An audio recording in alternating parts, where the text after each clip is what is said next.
안녕하세요. 제 나이는 73세입니다.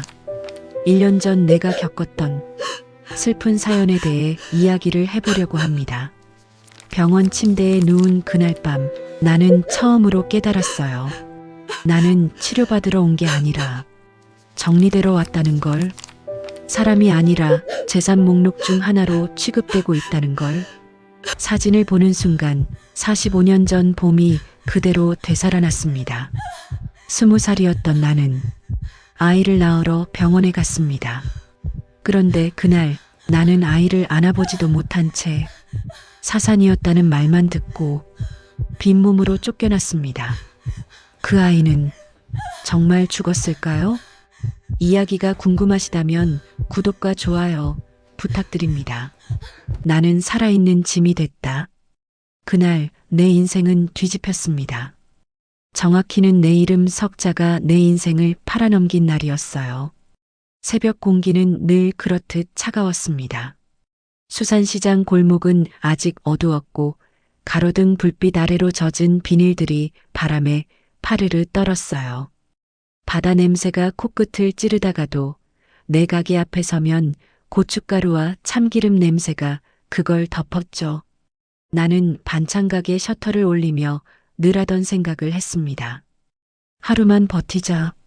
오늘 하루만. 올해 73. 이름은 오명자입니다. 남편은 10년 전에 갔고 남은 건 작은 반찬가게 하나와 쓸모가 점점 줄어드는 내 몸뿐이었어요. 그래도 새벽마다 내가 먼저 일어나 불을 켜면 가게는 아직 내 편이었습니다. 내가 젓갈통 뚜껑을 열 때 나는 뻑하는 소리, 나물 무칠 때 비닐장갑에 묻어나는 미지근한 소금물, 국솥에서 올라오는 김. 그런 것들이 내가 살아있다는 증거 같았어요. 그날도 나는 무생채를 한 대접 무쳐놓고 열무김치를 뒤집고 멸치볶음을 볶기 시작했습니다. 가게 앞에 놓을 가격표를 적는데 손끝이 살짝 떨렸어요. 요즘 들어 글씨가 예전처럼 곱게 나가지 않았거든요. 나도 모르게 한숨이 새어나왔습니다. 어머니. 문이 열리며 익숙한 목소리가 들렸어요. 아들 최준호였습니다. 준호는 30을 넘기고 나서부터 아들이기보다 남처럼 보일 때가 많았어요. 얼굴은 피곤에 찌들어 있었고 눈밑은 늘 검었습니다. 그 뒤로 며느리 백지아가 따라 들어왔어요. 지아는 늘 단정했어요.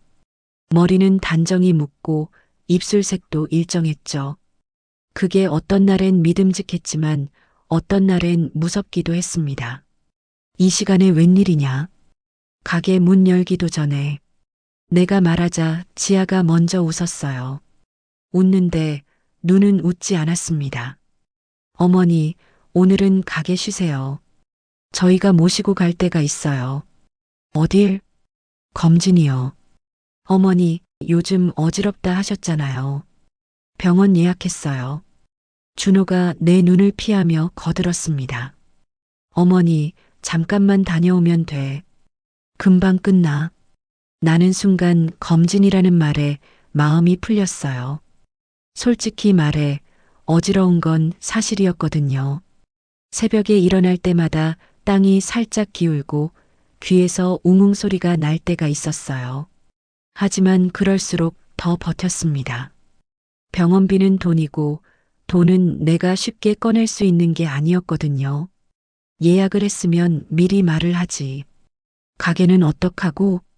오늘은 제가 시장 상인회에 말씀드려놨어요. 지아가 자연스럽게 내 앞치마 끈을 풀어주었어요.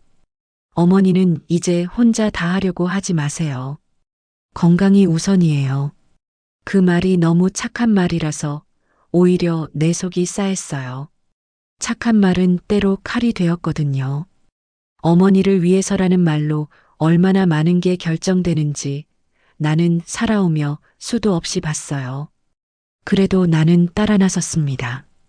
가게 셔터를 내리며 국솥불을 끄며 마음 한 구석이 계속 찜찜했지만 내 손은 이미 내 몸보다 늦게 움직였어요. 검진만 받고 오면 된다는 말이 내 발목을 묶었습니다. 차 안은 히터가 세게 틀어져 따뜻했지만 내 손끝은 차가웠어요. 준호는 운전대만 잡고 말이 없었습니다. 지아는 휴대폰으로 누군가와 메시지를 주고받다가 가끔 나를 힐끔 봤어요. 준호야, 내가 조심히 물었어요. 요즘 장사는 좀 되냐? 준호의 어깨가 미세하게 움찔했습니다. 그냥 뭐, 버티지. 빚이 있니? 내 말에 차안 공기가 잠깐 멈춘 것처럼 조용해졌어요. 지아가 웃는 얼굴로 끼어들었습니다. 어머니, 그런 걱정하지 마세요. 저희가 다 알아서 해요. 어머니는 건강만 챙기시면 돼요. 알아서라는 말이 내 가슴을 눌렀어요. 그 말은 늘 나를 빼놓고 무언가가 돌아가고 있다는 뜻이었거든요. 차는 병원으로 가지 않았습니다. 큰 도로를 타고 내가 아는 종합병원 쪽을 지나치더니 전혀 다른 방향으로 꺾였어요. 창밖에 낯선 건물이 보이기 시작했습니다. 성원요양병원이라는 간판이 눈에 들어왔을 때 나는 순간 목이 마르듯 침을 삼켰어요. 여기가 검진하는 데냐? 준호가 그제야 입을 열었습니다. 어머니, 여기서도 검진해. 어르신들 전문이야. 지아가 말끝을 부드럽게 붙였어요. 어머니, 요즘 시장에서 쓰러지는 분들 많잖아요. 혹시 몰라서요. 여기 시스템이 좋아요. 좋은 시스템. 그 말이 내 귀에 이상하게 차갑게 들렸어요. 병원 안으로 들어가니 소독약 냄새가 코를 찔렀습니다. 바닥은 번들거렸고 벽에는 가족이 곧 사랑입니다. 같은 문구가 크게 붙어 있었어요. 로비 TV에서는 아침 뉴스가 흘러나오다가 갑자기 잡음이 섞인 라디오 소리 같은 것이 잠깐 나왔습니다. 아주 잠깐, 정말 잠깐. 오명자 씨, 누군가 내 이름을 부르는 듯한 소리였어요. 나는 걸음을 멈췄습니다. 어머니? 준호가 뒤돌아봤어요. 방금, 내 이름. 무슨 소리예요, 어머니? 지아가 내 팔을 잡았어요. 여기 사람 많아서 그래요. 빨리 들어가요. 상담실은 생각보다 밝았어요. 유리창 너머로는 회색 하늘이 보였고 상담사는 내 또래보다 훨씬 젊은 여자였습니다. 웃는 얼굴이 너무 훈련된 얼굴이라서 나는 내 손을 무릎 위에 꼭 모았어요. 오명자 어르신 맞으시죠? 오늘은 보호자분과 함께 오셨네요. 보호자라는 말이 내 귀에 박혔어요. 나는 보호받을 사람인가? 나는 이미 혼자 살아오며 스스로를 보호해온 사람인데 상담사는 서류를 한 뭉치 꺼내 테이블 위에 가지런히 놓았습니다. 종이 냄새가 진하게 났어요. 오래된 종이 냄새가 아니라 새 종이의 잉크 냄새였어요. 그리고 그 냄새는 이상하게도 돈 냄새처럼 느껴졌습니다. 지아가 내 옆에 앉아 펜을 내 손에 쥐어주었어요. 어머니, 여기 도장만요. 그냥 검진 동의서예요. 읽어봐야지. 내가 종이를 끌어당기자 지아의 손이 아주 자연스럽게 내 손목 위로 올라왔어요. 잡는 힘이 생각보다 단단했습니다. 손끝이 미세하게 떨리고 있었어요.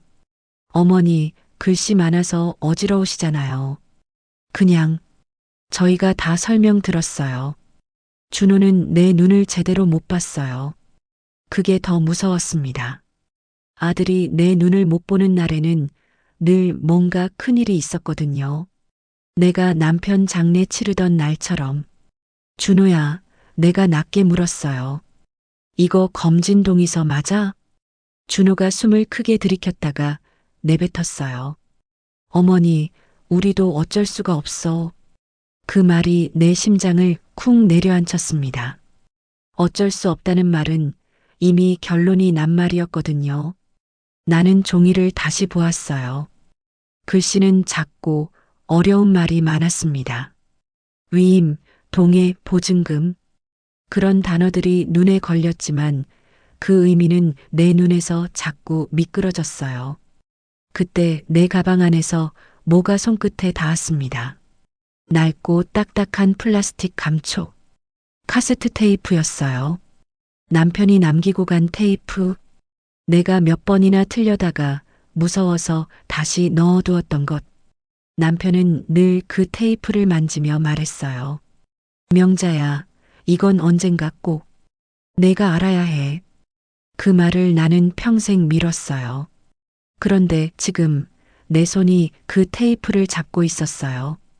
마치 이제는 도망치지 말라고 말하듯이. 나는 펜을 내려놓았어요. 나 잠깐 화장실. 어머니, 금방 끝나요. 지아가 즉시 말했어요. 도장만 찍고 가요. 도장? 도장만. 그 말이 내 귀에서 울렸어요. 도장이란 게 그렇게 쉬운 거였던가. 나는 평생 도장을 찍을 때마다 뭔가를 맡기고, 뭔가를 잃고, 뭔가를 포기해 왔어요. 결혼할 때도 그랬고, 남편 장례 서류에도 그랬고, 작은 가게 계약서에도 그랬습니다. 하지만 그날은 달랐어요. 그날의 도장은 내 인생의 문을 다른 방향으로 열었습니다. 지아가 내 도장을 꺼내 내 손바닥에 올려놓았어요. 도장은 오래되어 모서리가 닳아 있었고 내 손의 체온을 빨아들이듯 차가웠어요. 나는 종이 위 도장 찍을 칸을 바라봤습니다. 그리고 순간 이상한 느낌이 들었어요. 이 칸이 내 무덤자리 같다. 내 손이 떨렸어요. 지아의 손목이 내 손목을 더 단단히 잡았습니다. 준호는 고개를 숙였어요. 어머니, 죄송해. 나는 그 한마디에 모든 걸 알아버렸어요. 내가 도장을 찍는 순간 나는 살아있는 짐이 된다. 그걸 알면서도 나는 찍었습니다. 딱 잉크가 종이에 스며드는 소리가 들리는 것 같았어요. 그 소리가 내 가슴 안에도 스며들었습니다. 상담사는 환하게 웃으며 서류를 정리했어요. 어르신 잘하셨어요. 이제부터는 저희가 편하게 도와드릴게요. 편하게. 그 말이 가장 무서웠어요. 왜냐하면 그 순간 나는 내 삶이 편하게 정리되는 소리를 들었기 때문입니다. 그리고 그때 로비에서 다시 잡음 섞인 라디오 소리가 흘러들어왔어요. 누군가 낮게, 아주 낮게 말했습니다. 오명자 씨, 이제 시작이에요. 나는 숨을 멈췄어요.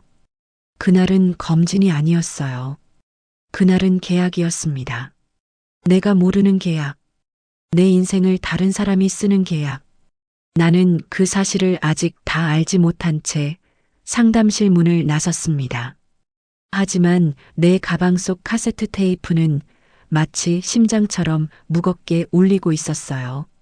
그리고 나는 확신했어요. 이 도장은 끝이 아니라 시작이다. 상담실 문을 나서는 순간 내 발이 바닥에 붙은 것처럼 떨어지지 않았습니다.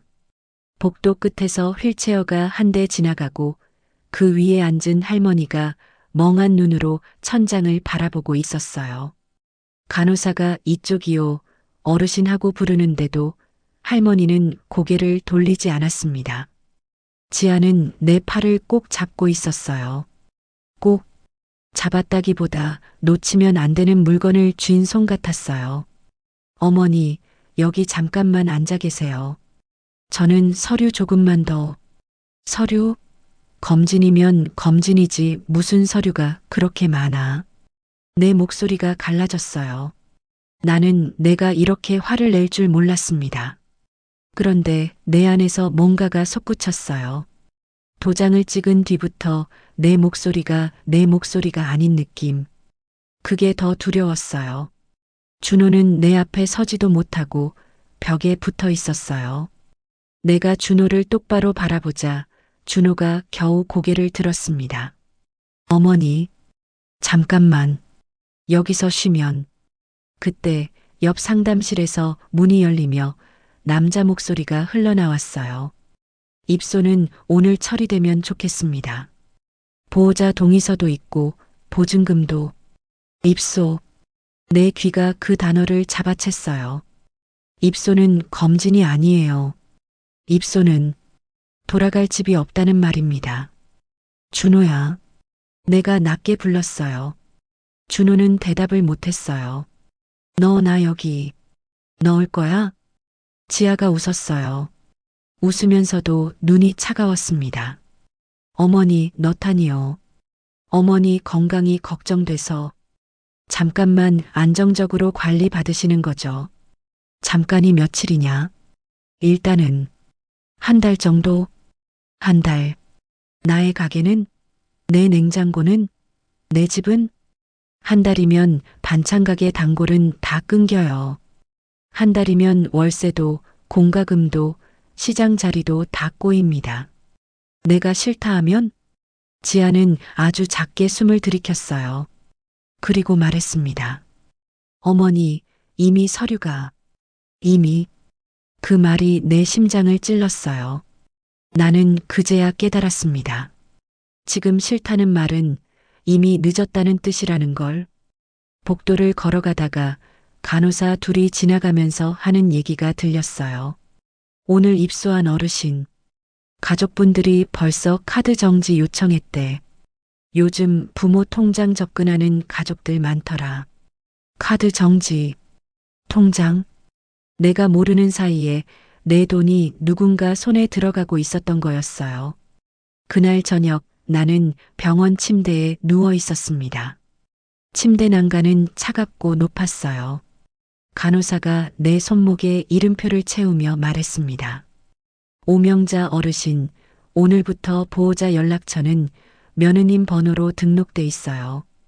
보호자, 연락처, 등록. 나는 눈을 감았어요. 가방 속 카세트 테이프가 손끝에 닿았습니다.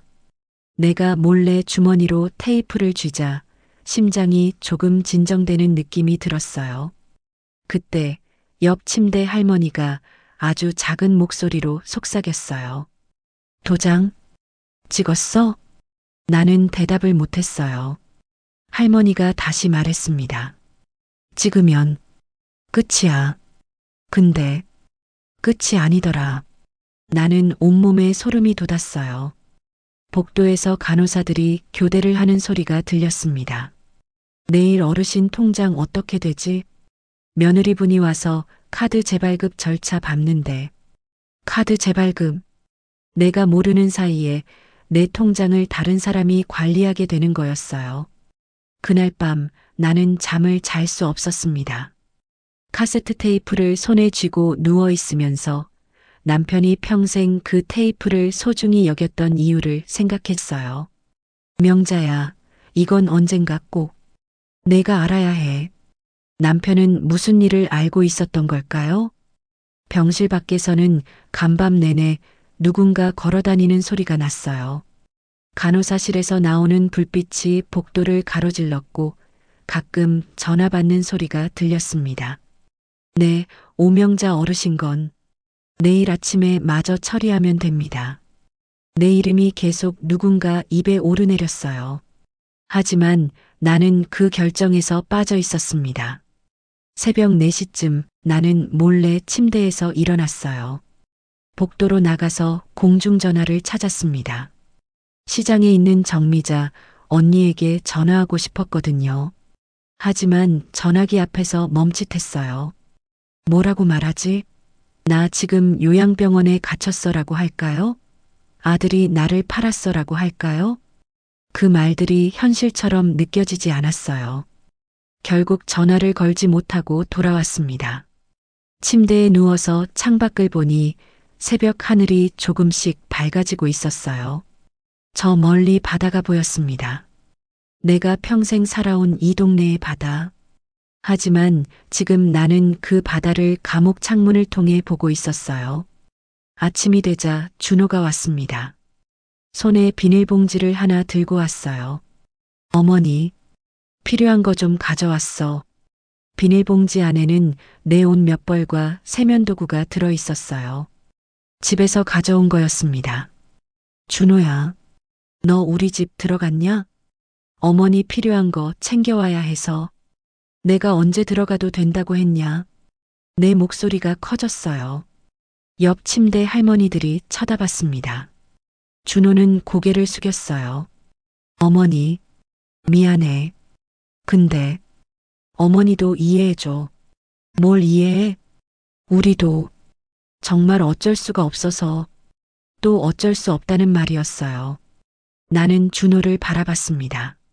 내가 낳아서 키운 아들, 내가 평생 먹여 살린 아들, 그 아들이 지금 내 앞에서 어쩔 수 없다고 말하고 있었어요. 준호야, 너 지금 엄마를 팔고 있는 거야. 준호의 눈에서 눈물이 떨어졌어요. 엄마, 나도 죽고 싶어. 그 말을 듣는 순간 내 가슴이 찢어지는 것 같았어요. 아들이 죽고 싶다고 말하면서 어머니를 버린다. 그게 지금 일어나고 있는 일이었습니다. 준호가 나간 후 나는 혼자 울었어요. 소리 내지 않고 조용히 내 인생이 이렇게 끝나는구나 싶었습니다. 그런데 그때 옆 침대 할머니가 나에게 말을 걸었어요. 할머니, 아직 포기하면 안 돼. 뭐라고요? 나도 여기 들어올 때는 끝인 줄 알았어. 근데 방법이 있더라고. 할머니는 주변을 살피더니 작은 목소리로 말했어요. 여기 진짜 문제가 많은 데야. 당신만 당한 게 아니야. 무슨 뜻이에요? 보호자 동의서 조작하는 거, 통장 털어먹는 거, 다 알려져 있어. 근데 숨기고 있는 거야. 할머니는 더 작은 목소리로 말했어요. 간병인 중에 서아진이라는 사람 있어. 그 사람한테 말해봐. 서아진? 그 사람도 여기서 당한 사람이야. 이제는 다른 사람들 도와주는 일하고 있어. 그날 오후 하진이라는 간병인이 내 병실로 왔어요. 30대 중반 정도로 보이는 여자였습니다. 말끔하게 생겼지만 눈에 뭔가 깊은 슬픔이 있었어요. 하진은 내 상태를 체크하는 척하면서 아주 작은 목소리로 말했어요. 어르신, 혹시 억지로 서류에 사인하셨어요? 나는 고개를 끄덕였어요. 하진의 눈에서 번뜩임이 지나갔습니다. 그럼 도와드릴게요. 새벽 2시 병실은 어두웠고 TV 소리도 꺼져 있었습니다. 간호사 발소리가 멀어지자 나는 가방을 열었어요. 테이프를 꺼내 손바닥에 올렸습니다. 나는 평생 카세트를 들고 살아본 적이 없어요. 하지만 남편은 테이프를 남겼습니다. 남편은 말이 적었지만 말할 때는 꼭 필요한 말만 했거든요. 명자야, 이건 언젠가 꼭 들어야 해. 하진이 낮에 귓속말로 말했어요. 밤에 휴게실로 오세요. 거기 오래된 카세트 플레이어가 있어요. 하진은 내가 테이프를 가지고 있다는 걸 어떻게 알았을까요? 옆 침대 할머니가 말했나? 나는 병실을 조심스럽게 빠져나와 복도 끝 휴게실로 향했어요. 휴게실 한쪽에는 정말로 낡은 카세트 라디오가 있었습니다. 손이 떨려서 테이프를 제대로 넣지 못했어요. 2번, 3번, 결국 딸깍 소리가 나며 들어갔습니다. 플레이 버튼을 눌렀어요. 지지직. 그리고 남편 목소리가 흘러나왔습니다. 내가 기억하는 그 목소리보다 더 낮고 더 지쳐 있었어요. 명자야, 내가 이 말을 녹음하는 건 내가 나중에라도 살아남으라고. 나는 숨을 멈췄어요. 준호가 착하다고 믿었지. 나도 그랬다. 근데 준호가 착한 게 아니라 약한 거더라. 준호가 약하다? 내 아들은 늘 말이 없고 순해 보였어요. 하지만 남편은 달랐습니다. 남편은 준호의 약함을 두려워했던 거예요. 지아는 계산이 빠르다. 돈이 들어오면 웃고 돈이 막히면 칼이 된다. 너도 느꼈지? 나는 손바닥에 땀이 찼어요. 내가 숨겨둔 게 있다. 내 이름으로 된 작은 집. 내가 모르게 내 이름을 지키려고 해놨다. 작은 집? 남편이 내 모르게 집을 하나 더 마련해뒀다고요? 서랍 맨 아래 시장 통장역, 붉은 봉투, 그 안에 등기 서류 사본이 있다. 누가 와서 도장 찍자고 하면 절대 찍지 마라. 특히 검진 요양관리라는 말로 포장하면 나는 입술을 깨물었어요. 이미 찍었습니다. 나는 이미 찍었어요. 테이프는 계속 흘러나왔습니다. 만약 내가 이미 찍었다면 명자야, 그건 너를 가두는 도장일 거다. 그때는 한 사람을 찾아라. 박정호, 내 옛 친구다. 시장 근처 법무사 사무실에 있다. 그 사람만은 믿을 수 있다. 박정호, 내 눈에서 눈물이 뚝 떨어졌어요. 나는 지금 병원 침대에 갇혀 있고 내 며느리는 내 통장을 노리고 있고 내 아들은 고개를 못 들고 있습니다. 테이프 마지막에 남편이 아주 작게 말했어요. 명자야, 내 이름을 지켜. 내가 내 이름을 잃으면 끝이야. 끝. 그 단어가 내 가슴을 움켜쥐었어요. 테이프가 끝나고 나서 나는 한참 동안 그 자리에 앉아 있었습니다. 남편의 목소리가 아직도 귀에 맴돌았어요.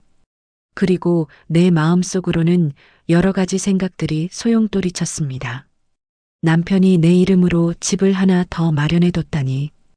그것도 내가 모르게. 평생을 함께 살면서도 나는 남편의 그런 깊은 생각을 몰랐던 거예요. 그리고 박정호라는 사람. 남편의 옛 친구라고 했는데 나는 그 이름을 들어본 적이 없었어요. 남편이 얼마나 많은 걸 혼자 준비하고 있었던 걸까요? 그때 휴게실 문이 조용히 열렸어요. 하진이었습니다. 하진은 내 주변을 살피더니 작은 목소리로 말했어요. 어르신, 들으셨어요? 나는 고개를 끄덕였어요. 하진이 테이프를 조심스럽게 빼내며 말했습니다. 이런 테이프? 여기서는 위험해요. 혹시 다른 사람이 듣게 되면. 왜? 여기 직원들 중에 보호자 편인 사람들이 있어요. 어르신들이 반항하면 바로 신고해요. 반항이라니. 내가 내 권리를 주장하는 게 반항이라고 불리는 거였어요. 하진은 테이프를 내 손에 꼭 쥐어주며 말했어요. 어르신, 남편분이 말씀하신 박정호 법무사. 저도 알아요. 정말? 네. 그분이 저를 도와주셨거든요. 하진도 이런 일을 당했다는 건가요? 하진 씨도 여기서? 하진의 눈에 슬픔이 스쳤어요. 제 엄마였어요. 3년 전에. 하진의 어머니도 여기서 당했다는 뜻이었어요. 하진이 더 작은 목소리로 말했습니다. 박정호 변호사한테 연락하세요. 그런데 여기서는 못해요. 내일 산책 시간에 밖에서 해야 해요. 산책? 매일 오후 3시에 30분씩 바깥 정원으로 나갈 수 있어요. 거기서 휴대폰 쓸 수 있어요. 나는 희망이 생기는 것 같았어요. 드디어 뭔가 할 수 있을 것 같았거든요. 그런데 그때 휴게실 밖에서 발소리가 들렸어요. 하진이 재빨리 테이프를 내 손에 꼭 쥐어주고는 평범하게 말했어요. 어르신, 밤늦게 여기 나와 계시면 안 돼요. 감기 걸려요. 문이 열리고 야간 간호사가 들어왔어요. 어르신들, 왜 여기 계세요? 병실로 돌아가셔야죠. 간호사의 목소리는 친절했지만 눈빛은 의심스러워 보였어요. 나는 하진과 함께 병실로 돌아갔습니다. 복도를 걸어가면서 하진이 아주 작게 속삭였어요. 내일 3시 정원에서 만나요. 병실로 돌아와 침대에 누웠지만 잠이 오지 않았어요. 남편의 목소리가 계속 머릿속에 맴돌았습니다. 내 이름을 지켜. 내 이름 오명자. 평생 이 이름으로 살아왔어요. 결혼하기 전에도 오명자, 결혼한 후에도 오명자. 아이 낳고 키우면서도 오명자. 그런데 지금은 그 이름마저 다른 사람들이 가져가려고 하고 있었어요. 내 이름으로 된 통장, 내 이름으로 된 계약서, 내 이름으로 된 집까지. 새벽이 되어서야 잠깐 잠들었는데 아침에 눈을 뜨니 지아가 와 있었어요. 지아는 환하게 웃으며 말했습니다. 어머니, 밤에 잠은 좀 주무셨어요? 응, 다행이에요. 오늘 좋은 소식이 있어요. 좋은 소식이라니. 지아가 서류 하나를 내 앞에 내밀었어요. 어머니, 이거 한 번만 더 도장 찍어주세요. 또 도장이었어요. 이게 뭔데? 어머니 집 관리하는 거예요. 어머니 안 계시는 동안 저희가 관리해야 하니까요. 집 관리. 내가 없는 동안 내 집을 관리한다고요? 나는 서류를 보려고 했지만 지아가 재빨리 가로막았어요. 어머니, 복잡한 거니까 저희가 알아서 할게요. 그냥 도장만. 안 돼. 네. 나 안 찍어. 지아의 얼굴에서 미소가 사라졌어요. 어머니, 왜 그러세요? 내가 왜 찍어야 하는지 모르겠어. 지아는 잠시 당황하는 것 같더니 다시 미소를 지었어요. 어머니, 혹시 어디서 이상한 얘기 들으셨어요? 이상한 얘기라니. 내 남편이 남긴 진실이 이상한 얘기라고 하는 거였어요. 그때 준호도 들어왔어요. 어머니, 왜 그래? 지아가 어머니 위에서 하는 건데. 위에서? 나는 준호를 바라봤어요. 너희가 언제부터 나를 위했냐? 준호는 대답을 못했어요. 그날 오후 3시, 나는 정원으로 나갔습니다. 정원은 생각보다 작았어요. 벤치 몇 개와 나무 몇 그루가 전부였습니다. 하지만 그래도 하늘을 볼 수 있었고 바람을 느낄 수 있었어요. 며칠 만에 맛보는 자유였습니다. 하진이 이미 와서 기다리고 있었어요. 다른 환자들도 몇 명 있었지만 모두 멍하니 앉아 있거나 졸고 있었습니다. 하진이 내게 작은 종이를 건네주었어요. 박정우 법무사 번호예요. 지금 전화해 보세요. 나는 떨리는 손으로 휴대폰을 꺼냈어요. 다행히 아직 압수당하지는 않았나 봐요. 번호를 눌렀습니다. 여보세요. 박정우 법무사 사무실입니다. 저는 오명자인데요. 남편이. 오명자 어르신이요? 혹시 김철수 씨 부인이세요? 남편 이름을 아는 거 보니 정말 아는 사이였나 봐요. 네, 맞아요. 전화기 너머에서 한숨 같은 소리가 들렸어요. 철수 형이 걱정했던 일이 결국 일어났군요. 지금 어디 계세요? 성원요양병원이요. 아, 거기. 박정호의 목소리에 무언가 아는 게 있다는 투가 있었어요. 형수님, 혹시 억지로 서류에 서명하셨나요? 네. 검진이라고 해서. 그럼 지금 상황이 심각해요. 제가 내일 아침에 갈게요. 그 전까지는 절대 아무 서류에도 도장 찍지 마세요. 네. 그리고 형수님, 집에 붉은 봉투 있죠? 네, 있는 것 같아요. 그 봉투가 핵심이에요. 누군가 집에 들어가서 그걸 가져갈지도 모르니까. 믿을 만한 사람 있으면 부탁해 보세요. 전화를 끊고 나니 조금 안심이 되었어요. 드디어 내 편이 될 사람이 생긴 것 같았거든요. 하진이 물어봤어요. 어떻게 말씀하시던가요? 내일 온다고 하네요. 다행이에요. 박정우 변호사는 정말 믿을 만한 분이에요. 그런데 그때 멀리서 지아가 걸어오는 게 보였어요. 하진이 재빨리 말했어요. 어르신, 저는 그냥 간병인이에요. 아무것도 모르는 척 해주세요. 지아가 밝게 웃으며 다가왔어요. 어머니 산책하고 계세요? 응, 좋으시겠어요. 공기도 좋고. 지아가 하진을 쳐다봤어요. 간병인분이세요? 네, 서하진입니다. 아, 어머니 잘 부탁드려요. 지아의 미소는 완벽했어요. 하지만 그 완벽함이 오히려 무서웠습니다. 지아가 내 옆에 앉으며 말했어요. 어머니, 아까 말씀드린 서류. 생각해 보셨어요? 무슨 서류? 집 관리하는 서류요. 나는 고개를 저었어요. 나 안 찍는다고 했잖아. 지아의 미소가 조금 굳어졌어요. 어머니, 그럼 집이 어떻게 돼요? 어머니 안 계시는 동안 관리할 사람이 없으면 내 집은 내가 관리해. 어머니가 어떻게 여기서 관리하세요? 지아의 목소리에 짜증이 살짝 섞이기 시작했어요. 어머니, 현실적으로 생각하세요. 어머니가 여기 계시는 동안 집은 누가 봐요? 도둑이 들어도 모르고 화재라도 나면 어떡해요? 그 말들이 일리가 있어서 더 혼란스러웠어요. 그럼 준호가 가끔 가서 보면 되잖아. 준호는 일 때문에 바빠요. 그리고 솔직히 말씀드리면 어머니 집 월세도 밀렸어요. 월세가 밀렸다고? 뭔 소리야? 나 월세 꼬박꼬박 냈는데 어머니가 가게 못 여는 동안 수입이 없잖아요. 그래서 저희가 대신 내드리고 있는데 지아는 계산기를 꺼내서 뭔가를 계산해 보였어요.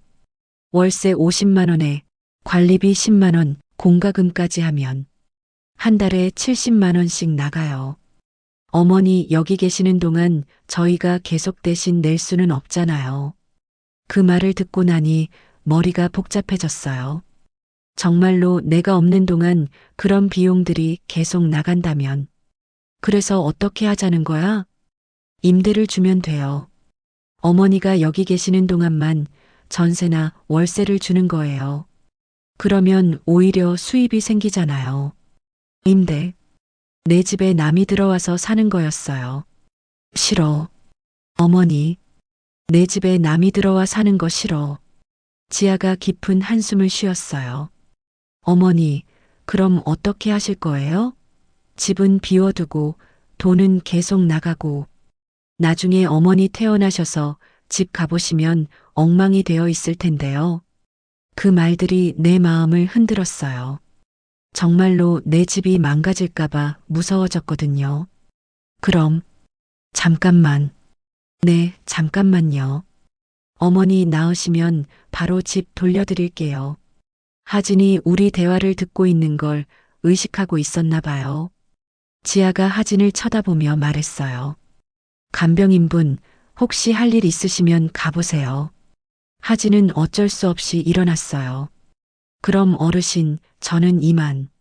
하진이 가고 나자 지아가 더 직접적으로 말했어요. 어머니, 솔직히 말씀드릴게요. 준호가 빚이 있어요. 얼마나? 3천만 원. 나는 숨이 막혔어요. 뭐에 그렇게 많은 빚을? 사업 때문이에요. 친구랑 같이 한 사업이 망했어요. 연대보증을 서서 연대보증? 그 무서운 말이 나왔어요. 그래서 어머니 도움이 필요해요. 내가 어떻게 도와? 어머니 집을 담보로 해서 대출을 받아야 해요. 담보. 내 집을 담보로. 싫어. 어머니. 지아의 목소리가 갑자기 커졌어요. 주변 사람들이 쳐다봤습니다. 지아가 주변을 의식하며 다시 작은 목소리로 말했어요. 어머니, 준호가 죽을 수도 있어요. 빚 때문에 정말 위험한 사람들이 찾아와요. 위험한 사람들. 그럼 경찰한테 신고하면 되잖아. 경찰이 뭘 해줘요? 합법적인 빚인데. 지아는 울먹이기 시작했어요. 어머니, 저도 정말 이러고 싶지 않아요. 하지만 다른 방법이 없어요. 어머니가 도와주시지 않으면. 지아의 눈물을 보니 마음이 약해졌어요. 아무래도 며느리가 우는 걸 보면. 그럼 얼마나 필요한데? 1,000만 원만. 정말 1,000만 원만 있으면 당장 급한 건 막을 수 있어요. 1,000만 원. 내 가게 매출로는 몇 년은 모아야 하는 돈이었어요. 집 담보 말고 다른 방법은 없어? 어머니, 다른 담보가 뭐가 있어요? 어머니 집밖에 없잖아요. 그 말이 맞았어요. 나는 평생 모아봤자 그 작은 집 하나뿐이었어요. 그럼, 진짜 잠깐만? 네, 정말 잠깐만요.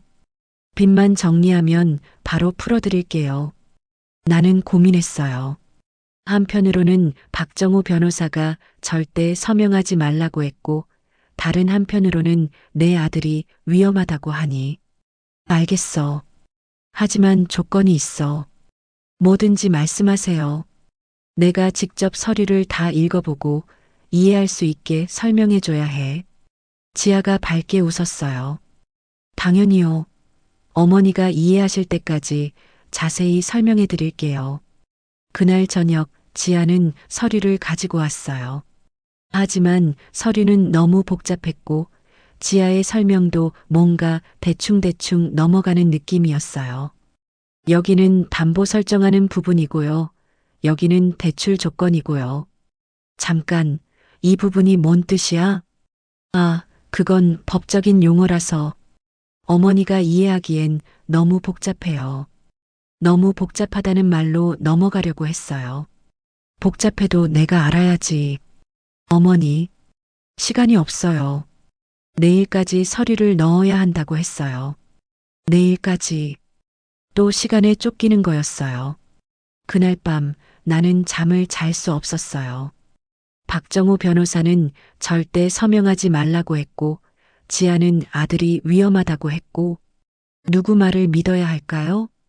새벽에 잠깐 잠들었는데 꿈에서 남편이 나타났어요. 남편이 말했어요. 명자야, 내 이름을 지켜. 꿈에서 깨어나니 새벽 5시였어요. 밖에서는 새들이 지저귀고 있었습니다. 나는 결심했어요. 박정우 변호사를 기다리겠다고.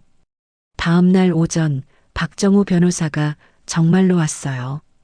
50대 초반쯤 되어 보이는 남자였는데 남편과 비슷한 나이였을 거예요. 안경을 쓰고 있었고 눈빛이 따뜻했습니다.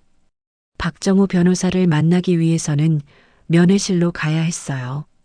지아도 같이 왔습니다. 지아는 낯선 사람이 온 걸 경계하는 눈치였어요. 안녕하세요. 박정우 변호사입니다. 박정우 변호사가 명함을 내밀며 인사했어요. 지아가 의아한 표정으로 물었어요.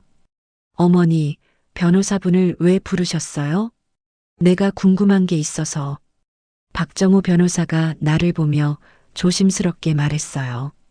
형수님, 철수 형이 말씀하신 그 서류. 어떤 내용이었는지 기억나세요? 나는 기억을 더듬어 봤어요. 검진 동의서라고 했는데 글자가 많아서 다 못 봤어요. 박정우 변호사의 표정이 굳었어요. 혹시 후견 위임 재산관리 같은 단어가 있었나요?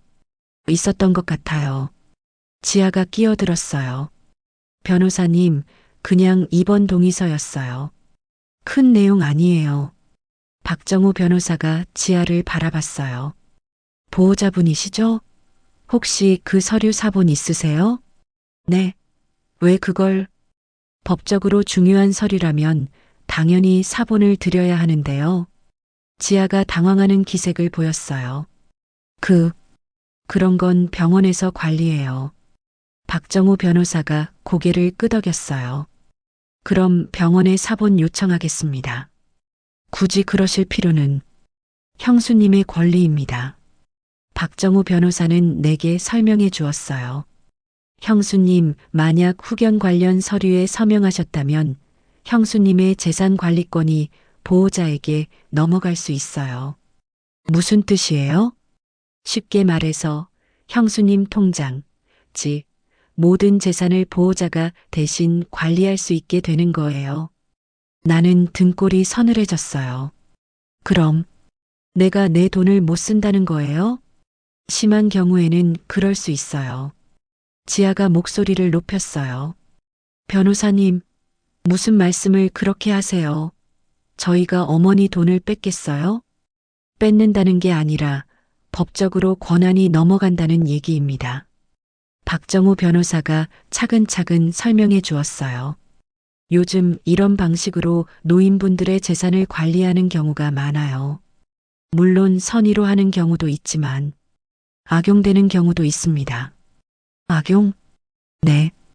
본인 동의 없이 집을 팔거나 통장을 비우거나. 그 말을 듣고 나니 지난 며칠 동안의 일들이 다르게 보이기 시작했어요. 지아가 갑자기 일어났어요. 변호사님, 계속 의심만 하시는데 저희도 기분 나빠요. 어머니, 저는 먼저 나가 있을게요. 지아가 나간 후 박정우 변호사가 더 구체적으로 말해 주었어요. 형수님, 며느님이 어떤 서류를 더 가져오셨나요? 집 담보로 대출받자는 서류요. 박정우 변호사가 심각한 표정을 지었어요. 형수님, 지금 상황이 심각해요. 후견 동의서를 서명하신 다음에 담보대출까지. 이건 계획된 일 같습니다. 계획된 일? 네. 먼저 형수님의 결정권을 법적으로 제한하고 그 다음에 재산을 처분하는 순서예요. 나는 머리가 어지러웠어요. 그럼 내가 속은 거예요? 그럴 가능성이 높아요. 하지만 아직 늦지 않았어요. 박정우 변호사가 서류를 꺼내며 말했어요. 후견 취소 신청을 할 수 있어요. 그리고 철수 형이 말씀하신 그 붉은 봉투. 그게 핵심이에요. 붉은 봉투가 뭐가 들어있는지 모르겠어요. 철수 형이 형수님 이름으로 마련해둔 집의 등기 서류일 거예요. 또 다른 집이라니. 정말 그런 집이 있어요?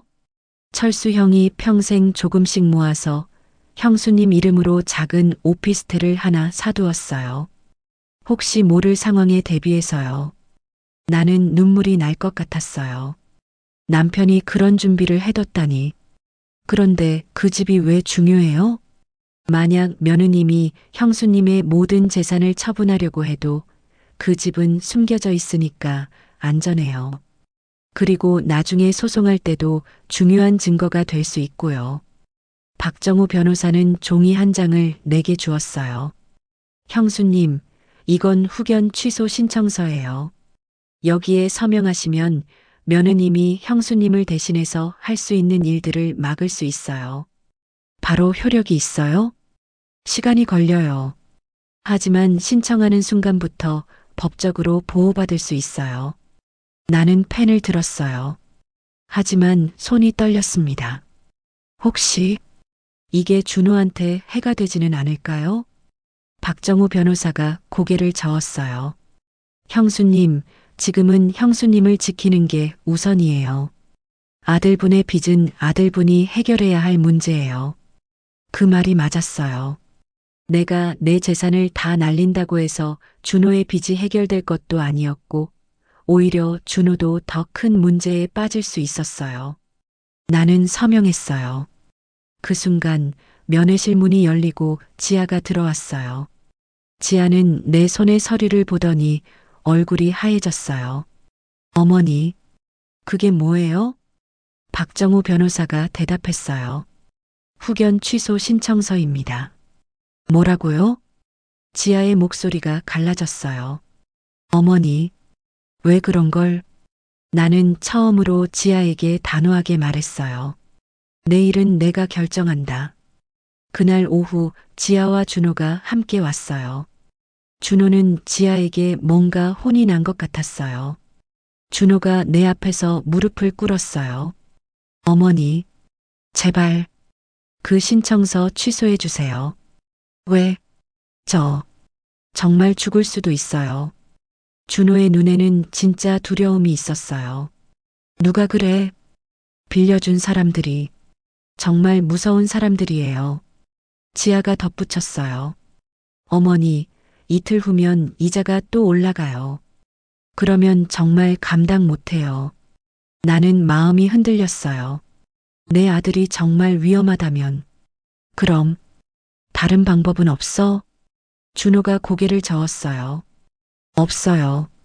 정말 어머니 집 밖에는. 그때 하진이 들어왔어요. 하진은 우리 상황을 보더니 조심스럽게 말했어요. 실례가 안 된다면 제가 알아본 게 있는데요. 뭐요? 하진이 작은 목소리로 말했어요. 준호 씨 빚. 실제로는 그렇게 크지 않을 수도 있어요. 무슨 뜻이에요? 이런 경우에 빚을 부풀려서 말하는 경우가 많거든요. 지아가 펄쩍 뛰었어요.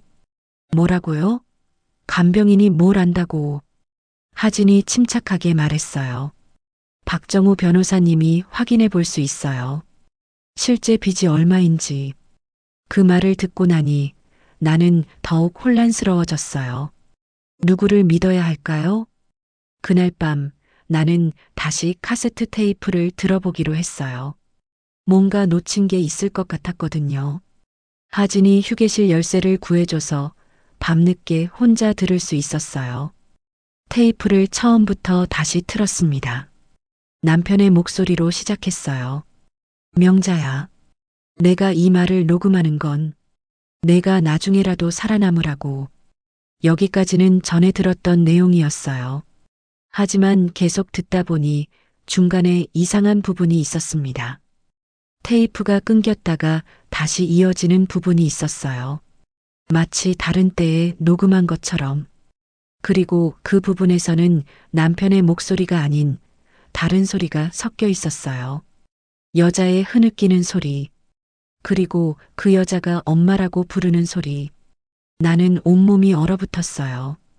테이프를 끄려고 했지만 계속 들려오는 소리를 멈출 수 없었어요.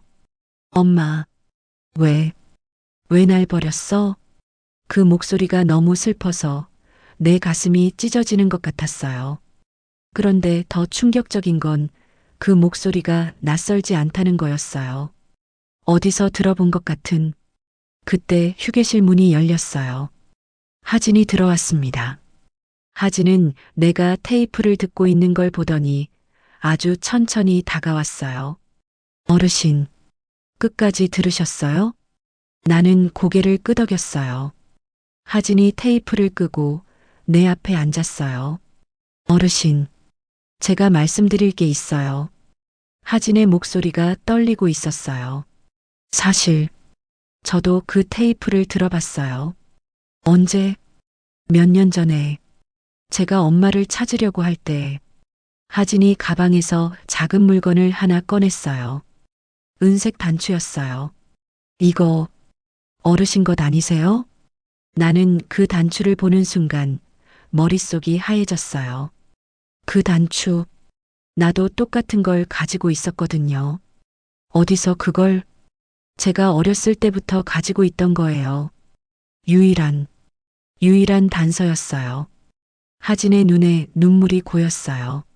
어르신, 혹시 1980년에 그 해를 듣는 순간 내 기억 속에서 뭔가가 무너져 내렸어요.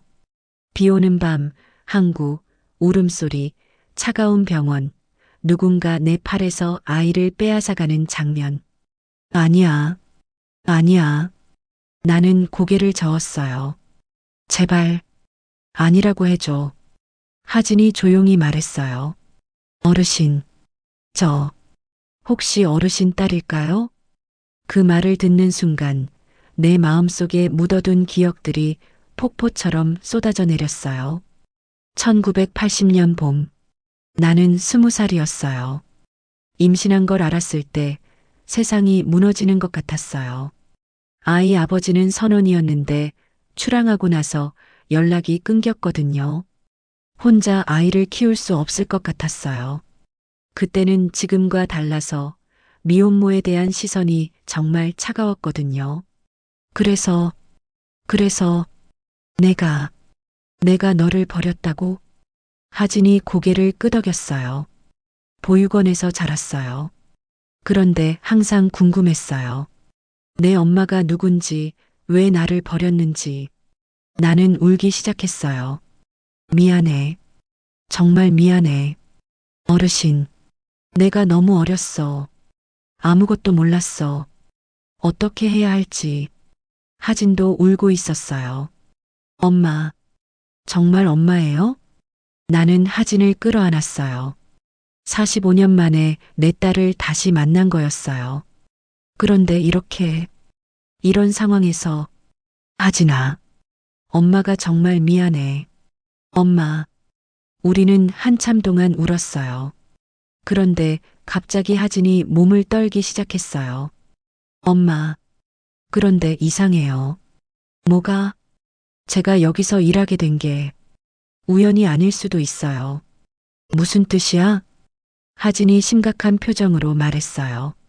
누군가 일부러 저를 여기로 보낸 것 같아요. 누가? 모르겠어요. 하지만 엄마를 노리는 사람들이 저를 이용하려고 했을 수도. 그 말을 듣고 나니 등골이 서늘해졌어요. 그럼 너도 위험한 거야? 하진이 고개를 끄덕였어요. 네. 그래서 우리가 조심해야 해요. 그때 휴게실 밖에서 발소리가 들렸어요. 하진이 재빨리 테이프를 숨기고 나에게 속삭였어요. 엄마, 내일 아침에 위험할 수도 있어요. 왜? 며느님이 뭔가 큰 걸 준비하고 있는 것 같아요. 문이 열리고 야간 간호사가 들어왔어요. 어르신들, 왜 이런 데 계세요? 하진이 자연스럽게 대답했어요. 어르신이 잠이 안 온다고 해서 같이 나왔어요. 그래도 밤늦게는 안 되죠. 얼른 들어가세요. 우리는 각자 방으로 돌아갔어요. 침대에 누워서도 잠이 오지 않았어요. 하진이 내 딸이라니.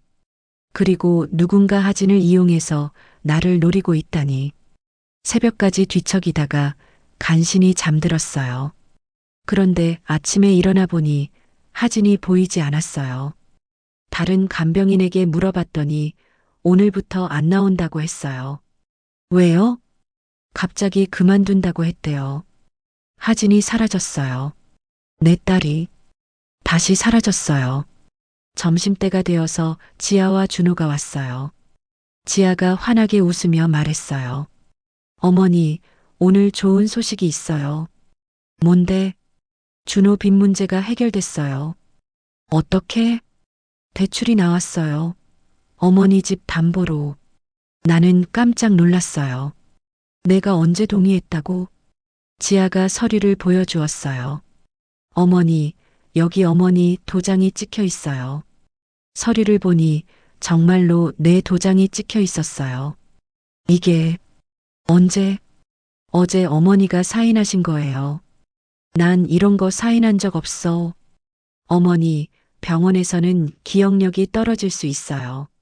지아의 말투가 달라지기 시작했어요. 어머니가 기억 못 하신다고 해서 서류가 무효가 되는 건 아니에요. 나는 그제야 깨달았어요. 내가 완전히 함정에 빠진 거라는 걸. 그 서류를 보는 순간 내 다리에 힘이 빠졌어요. 분명히 내 도장이었어요.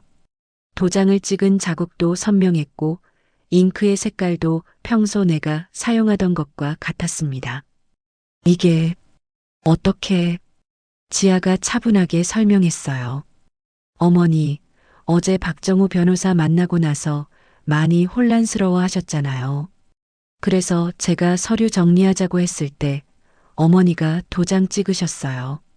난 기억이 안 나. 병원에서는 그럴 수 있어요. 스트레스 받으시면서 기억력이 일시적으로. 준호도 거들었어요. 엄마, 나도 봤어. 엄마가 직접 찍었어. 나는 준호를 바라봤어요. 내 아들이 거짓말을 하고 있었어요. 그런데 그 거짓말이 준호에게도 괴로웠다는 걸 알 수 있었어요. 준호의 손이 떨리고 있었거든요. 준호야, 너 정말로 봤어? 준호는 내 눈을 피했어요. 응, 봤어. 그 떨리는 목소리를 들으니 알 수 있었어요. 준호도 이 상황이 괴롭다는 걸. 하지만 지아의 압력을 이기지 못하고 있었던 거죠. 그럼 이제 우리 집이? 지아가 고개를 끄덕였어요. 대출이 실행됐어요. 1억 원. 1억 원이라니. 내가 평생 들어본 것 중 가장 큰 돈이었어요. 그런데 왜 1억이나? 준호 빚이 3천만 원이라고 했잖아. 지아의 표정이 순간 굳었어요. 뭔가 들키면 안 될 말을 한 것 같았습니다. 그게 이자도 있고 수수료도 있고. 수수료가 7천만 원? 그리고 어머니 병원비도 많이 들어가요. 여기 한 달에 200만 원씩 나가거든요. 200만 원. 내 가게 매출 몇 달치였어요. 그런 돈을 매달 낼 수 있는 사람이 어디 있겠어요? 나 여기서 나갈래. 어머니, 내 집도 담보로 잡혔는데 여기서 뭐해? 나 집에 갈래. 지아가 당황하는 기색을 보였어요. 어머니, 그게 쉽지 않아요. 왜? 의사 선생님이 어머니가 아직 퇴원할 상태가 아니래요. 내가 멀쩡한데 뭐가 안 된다는 거야? 어머니, 요즘 깜빡깜빡하시고 판단력이라니. 내 판단력을 의심한다는 거였어요. 그때 담당 의사가 들어왔어요. 젊은 남자 의사였는데 처음 보는 얼굴이었습니다. 입원할 때 봤던 의사와는 다른 사람이었어요. 오명자 어르신, 안녕하세요. 선생님, 나 언제 퇴원할 수 있어요? 의사가 차트를 보더니 말했어요. 어르신 상태로는 아직 시간이 더 필요할 것 같은데요. 내가 어디가 아픈데요? 최근에 기억력 저하나 판단력 저하 증상이 있으시다고 들었는데 나는 화가 났어요. 누가 그런 소리 했어요? 의사가 지아를 쳐다봤어요. 지아가 조심스럽게 말했습니다. 어머니가 최근에 중요한 서류에 사인하고도 기억 못 하시고 그건 내가 사인 안 했으니까 기억이 안 나는 거야. 내 목소리가 커졌어요. 억울했거든요. 지아가 다른 환자들을 의식하며 말했어요. 어머니, 목소리 너무 크세요. 다른 환자분들이 의사가 끼어들었어요. 어르신, 일단 진정하시고 며칠 더 지켜보겠습니다. 며칠 더. 또 시간을 끄는 거였어요. 선생님, 나는 퇴원하겠어요. 어르신, 보호자 동의 없이는. 또 보호자 동의였어요. 내 몸인데 내가 결정할 수 없었습니다. 의사가 나간 후 지아가 진짜 속내를 드러냈어요. 어머니, 솔직히 말씀드릴게요. 지금 나가시면 안 돼요. 왜? 대출금 때문에. 집에 다른 사람들이 와 있어요. 다른 사람들? 돈 빌려준 사람들이요. 지아의 표정이 차가워졌어요. 어머니가 보시기에는 좀 무서울 수도 있어요. 무서울 수도 있다니. 협박이었어요. 그럼 내가 언제까지 여기 있어야 하는데? 대출금 정리될 때까지요. 언제? 글쎄요. 몇 달? 아니면 몇 년? 몇 년이라니. 그 순간 나는 깨달았어요. 지아는 나를 아예 여기 가둘 생각이었다는 걸. 지아야, 너 지금 나를 감옥에 가두려는 거냐? 지아가 웃었어요. 하지만 그 웃음은 차가웠습니다. 감옥이라니요. 여기 좋잖아요. 밥도 나오고 간병도 받고. 내 자유는? 어머니, 자유가 뭐가 그렇게 중요해요? 편하게 사시면 되잖아요. 편하게. 그 말이 또 나왔어요. 마치 주문처럼. 지아야, 편한 게 전부가 아니야. 그럼 뭐가 중요해요? 나는 잠시 생각했어요. 지아에게 어떤 말을 해야 할까? 내가 나다운 게 중요해. 나답다는 게 뭐예요? 내 집에서, 내 가게에서 내가 결정하고 내가 살아가는 거야.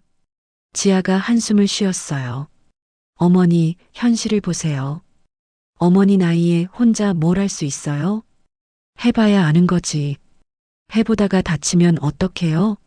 쓰러지면 어떡해요? 지아의 말이 틀린 건 아니었어요. 나도 가끔 그런 걱정을 했거든요. 하지만 그것과 자유를 포기하는 건 다른 얘기였어요. 그래도 내가 선택하고 싶어. 어머니의 선택이 항상 옳은 건 아니에요. 그럼 너의 선택은 항상 옳니? 지아가 잠시 말문이 막혔어요. 그때 준호가 입을 열었어요. 엄마, 우리도 어쩔 수 없어. 정말로. 너희가 어쩔 수 없는 이유가 뭐냐? 빚쟁이들이 정말 무서운 사람들이야. 우리가 돈 못 갚으면 엄마도 위험해질 수 있어. 그제야 알았어요. 나를 볼모로 잡은 거였어요. 내가 여기 갇혀 있으면 나를 걱정해서 다른 사람들이 문제를 제기하기 어렵다는 계산이었던 거죠. 그날 저녁 혼자 있으면서 모든 걸 정리해 봤어요. 내 집은 담보로 잡혔고, 내 통장은 누군가 관리하고 있고, 나는 여기서 나갈 수 없었어요. 그리고 내 딸 하진은 사라졌죠. 박정우 변호사는 어떻게 되었을까요? 후견 취소 신청은 효력이 있을까요? 밤늦게 화장실에 갔는데 복도에서 간호사들이 얘기하는 걸 들었어요. 오명자 어르신 보호자가 장기 입원으로 계약 변경했대. 아, 그럼 몇 년은 여기 계시겠네. 요즘 그런 케이스 많아. 집 담보 잡고 여기 보내는 거. 장기 입원. 몇 년. 내 인생이 정말로 끝나는 거였어요. 그날 밤 화장실에서 돌아오는 길에 창문 밖에서 작은 소리가 들렸어요. 엄마. 하진의 목소리였어요. 나는 재빨리 창문 쪽으로 갔습니다. 하진이 밖에서 올려다보고 있었어요. 1층이라서 가능한 일이었습니다.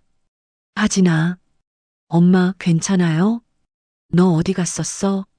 숨어 있었어요. 위험해서. 무슨 위험? 며느님이 저를 없애려고 해요. 하진의 말을 듣고 나니 더욱 무서워졌어요. 하진아, 어떻게 해야 해? 엄마, 내일 준비해 놓을게요. 뭘? 탈출? 탈출이라니. 나 같은 70 넘은 노인이 요양병원에서 탈출이라니. 하진아, 그건 너무. 엄마, 여기 있으면 정말로 평생 못 나와요. 저도 조사해 봤는데 이미 장기 계약됐어요. 그 말을 듣고 나니 다른 선택이 없다는 걸 알았어요. 하진이 조용히 말했어요. 엄마, 그런데 제가 말씀드릴 게 있어요. 1980년 그 일에 대해서 그 해를 듣는 순간 내 가슴이 철렁했어요. 하진아, 엄마가 저를 버린 게 아니었어요. 뭐라고? 하진이 작은 봉투를 창문으로 밀어 넣었어요. 이거 보세요. 아버지가 남기신 진짜 이야기예요. 봉투 안에는 낡은 사진들과 병원 기록지가 들어 있었어요. 사진을 보는 순간 45년 전 기억이 쏟아져 나왔습니다. 1980년 봄이었어요. 나는 20살이었습니다. 그때 나는 항구 근처 작은 공장에서 일했어요. 아이 아버지는 선원이었는데 배가 출항하고 나서 연락이 끊겼습니다. 나는 혼자 임신 사실을 감당해야 했어요. 그때는 지금과 달라서 미혼모에 대한 시선이 정말 차가웠거든요. 동네 사람들은 손가락질했고 공장에서도 나를 내보내려고 했어요. 임신 8개월쯤 나는 더 이상 버틸 수 없어서 병원에 갔습니다. 그런데 그 병원에서 끔찍한 일을 당했어요. 병원 원장이 나를 불러서 말했어요. 처녀가 애를 베면 집안 망신이지. 아이는 우리가 좋은 데로 보내줄 테니까 너는 조용히 사라져. 나는 거부했어요. 어떻게 내 아이를 포기할 수 있겠어요? 하지만 그들은 강제로 나를 수술실로 끌고 갔어요. 마취를 한 후에 아이를 빼앗았습니다. 깨어났을 때는 이미 늦었어요. 아이는 어디론가 사라졌고 병원에서는 유산이었다고 거짓말했어요. 나는 울면서 아이를 찾아달라고 했지만 아무도 들어주지 않았어요. 오히려 정신이 나갔다며 정신병원에 보내려고 했죠. 그때 남편, 그때는 아직 남자친구였지만 그가 나타나서 나를 데려갔어요. 하지만 아이는 이미 어디론가 보내진 후였습니다. 남편은 나를 다른 동네로 데려가서 새 삶을 시작하자고 했어요. 그 일을 잊고 살자고 했습니다. 나는 그때부터 기억을 지워버렸어요. 너무 아파서 견딜 수 없어서 준호를 낳았을 때도 첫째 아이인 것처럼 행동했어요. 내 기억 속에서 하진은 완전히 사라졌죠. 하진이 창문 밖에서 말했어요. 엄마, 저는 그 병원에서 보육원으로 보내졌어요. 엄마가 버린 게 아니라 빼앗긴 거였어요. 나는 눈물이 터졌어요. 하진아, 엄마가 미안해. 정말 미안해. 엄마, 이제 알았으니까 됐어요. 그리고 이제 우리가 함께 싸워야 해요. 하진이 다른 서류도 보여줬어요. 엄마, 이 병원도 그때 그 병원과 연결되어 있어요. 무슨 뜻이야? 같은 사람들이 운영하고 있어요. 45년 전에도 이런 일을 했고 지금도 하고 있는 거예요. 그 말을 듣고 나니 모든 게 연결되어 보였어요. 그럼 이것도 우연이 아니라는 거야? 네. 저를 여기로 보낸 것도 엄마를 여기 가둔 것도 다 계획된 일이에요. 하진이 급하게 말했어요. 엄마, 지금 간호사가 오고 있어요. 내일 새벽 4시에 여기 다시 올게요. 하진아. 엄마, 준비하고 계세요. 우리가 함께 나가서 진실을 밝힐 거예요. 하진이 사라지고 나는 침대로 돌아갔어요.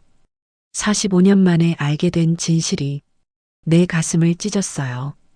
내가 딸을 버린 게 아니라 딸을 빼앗긴 거였다니. 그리고 지금도 같은 사람들이 나를 가두고 있다니. 그날 밤 나는 잠을 잘 수 없었어요. 새벽까지 하진이 준 서류들을 봤습니다. 병원 기록, 보육원 기록, 그리고 충격적이게도 지아와 이 병원 사람들 사이에 연결고리도 있었어요. 지아는 단순히 돈 때문에 나를 여기 보낸 게 아니었어요. 더 큰 계획이 있었던 거예요. 새벽 4시가 되자 정말로 하진이 왔어요. 엄마, 준비됐어요? 나는 고개를 끄덕였어요. 하진아, 정말 할 수 있을까? 엄마, 45년 전에 못한 일을 지금 해야 해요. 새벽 4시, 병원은 조용했어요. 간호사들이 교대하는 시간이라서 복도에 사람이 없었습니다. 하진이 직원 통로를 통해 들어와서 나를 데리러 왔어요. 간병인 유니폼을 입고 있어서 자연스러워 보였습니다. 엄마, 조용히 따라와요. 나는 가방에 카세트 테이프와 중요한 서류들을 넣고 따라 나섰어요. 엘리베이터 대신 계단을 이용했어요. 내 나이에 계단이 힘들었지만 들키면 안 됐거든요. 1층에 도착해서 뒷문으로 나가는 순간 차가운 새벽 공기가 폐 속 깊숙이 들어왔어요. 자유의 맛이었습니다. 하진이 준비해둔 택시를 타고 우리는 시장 쪽으로 향했어요. 하진아, 우리 어디로 가는 거야? 박정우 변호사님 사무실이요. 그분이 기다리고 계세요. 이 새벽에? 네. 이런 일은 남들이 모르게 해야 해요. 택시 안에서 하진이 더 많은 진실을 말해줬어요. 엄마, 저 그동안 계속 조사했어요. 이 병원이 얼마나 많은 노인분들을 이렇게 가뒀는지. 많아? 수십 명이에요. 모두 비슷한 방식으로. 가족들이 돈 문제로 곤란할 때 이 병원이 해결해 준다고 하면서 어르신들을 가두는 거예요. 그럼 나만 당한 게 아니라는 거네. 네. 그리고 엄마, 준호 씨 빚도 실제로는 3천만 원이 아니에요. 뭐라고? 500만 원이에요. 500만 원이라니. 내가 들은 것의 6분의 1이었어요. 그럼 지아가 거짓말을? 네. 나머지는 다 이 병원 사람들이 나눠 가져요. 그 말을 듣고 나니 화가 치밀어 올랐어요. 박정우 변호사 사무실에 도착했을 때는 새벽 5시였어요. 불이 켜져 있었고 박정우 변호사가 기다리고 있었습니다. 형수님, 무사히 나오셨군요. 박 변호사님, 이게 다 무슨 일이에요? 박정우 변호사가 진지하게 말했어요. 형수님, 이건 단순한 가족 분쟁이 아니에요. 조직적인 범죄입니다. 조직적인 범죄? 네. 요양병원, 브로커, 부동산 업자, 그리고 일부 가족들이 연결되어서 노인분들의 재산을 가로채는 거예요. 박정우 변호사가 컴퓨터를 켜서 자료들을 보여줬어요. 지난 3년 동안 이런 식으로 피해를 당한 어르신들이 50명이 넘어요. 50명이나. 그런데 왜 경찰은 모르는 거예요? 알아도 증거가 부족해요. 모든 게 합법적인 절차를 거치거든요. 후견인 동의, 치매 진단, 재산 관리. 하진이 말했어요. 그래서 엄마가 중요해요. 엄마가 증언하면 모든 게 드러날 수 있어요. 나는 두려웠어요. 내가 그런 큰 일의 중심에 서야 한다니. 내가 할 수 있을까? 박정우 변호사가 내 손을 잡았어요. 형수님, 철수 형이 그 테이프를 남긴 이유가 이거예요. 언젠가는 싸워야 한다는 걸 알았던 거죠. 그럼 남편도 이런 일이 있을 줄 알았다는 거예요? 네. 그래서 형수님 이름으로 집도 하나 더 마련해두고 테이프도 남긴 거예요. 박정우 변호사가 또 다른 서류를 보여줬어요. 형수님, 이게 형수님 명의 오피스텔 등기 서류예요. 정말로 내 이름으로 된 집이 있었어요. 이 집은 아직 안전해요. 며느님도 모르거든요. 그럼 이 집에서 살 수 있어요? 네. 당분간은요. 그때 하진이 급하게 말했어요. 엄마, 그런데 시간이 없어요. 며느님이 아마 지금쯤 병원에서 엄마가 없어진 걸 알았을 거예요. 정말로 박정우 변호사 휴대폰이 울렸어요. 여보세요? 네, 박정우입니다. 전화를 받은 박정우 변호사의 표정이 굳어졌어요. 네, 알겠습니다. 전화를 끊고 나서 박정우 변호사가 말했어요. 지금 경찰이 찾고 있대요. 며느님이 실종신고했어요. 실종신고? 네. 치매 환자가 병원에서 나왔다고. 치매 환자라니. 나를 치매 환자로 신고했다는 거였어요. 그럼 어떻게 해요? 박정우 변호사가 단호하게 말했어요. 우리가 먼저 나서야 해요. 경찰서에 가서 진실을 말해야 합니다. 하지만 그들이 날 치매 환자라고 했는데 경찰이 믿어줄까요? 형수님이 직접 말씀하시면 믿어줄 거예요. 형수님은 멀쩡하시니까요. 하진이 덧붙였어요. 엄마, 이제 숨어 있을 시간이 없어요. 맞서 싸워야 해요. 나는 깊게 숨을 들이켰어요. 45년 전 나는 진실을 말할 기회를 놓쳤어요. 내 딸이 빼앗겼을 때 아무도 도와주지 않았고 나는 포기했습니다. 하지만 지금은 달라요. 하진이 있고 박정우 변호사가 있고 그리고 무엇보다 이제 나는 포기하지 않기로 했어요. 좋아요. 경찰서로 가죠. 그 순간 박정우 변호사 사무실 문이 열렸어요. 지하였어요. 그리고 그 뒤에는 준호와 낯선 남자들이 있었습니다. 어머니, 여기 계셨네요. 지아의 목소리는 차가웠어요. 걱정 많이 했어요. 치매 환자가 혼자 돌아다니면 위험하잖아요. 다시 치매 환자라고 했어요. 나는 일어서서 말했어요. 나는 치매 환자가 아니야. 어머니, 병원에서 진단 나왔어요. 지아가 진단서를 꺼내서 보여줬어요. 중증 치매로 진단됐어요. 그러니까 어머니 말은 법적 효력이 없어요. 중증 치매라니. 언제 그런 진단을 받았다는 거예요? 박정우 변호사가 말했어요. 그 진단서가 조작된 거 아닙니까? 조작이라니요?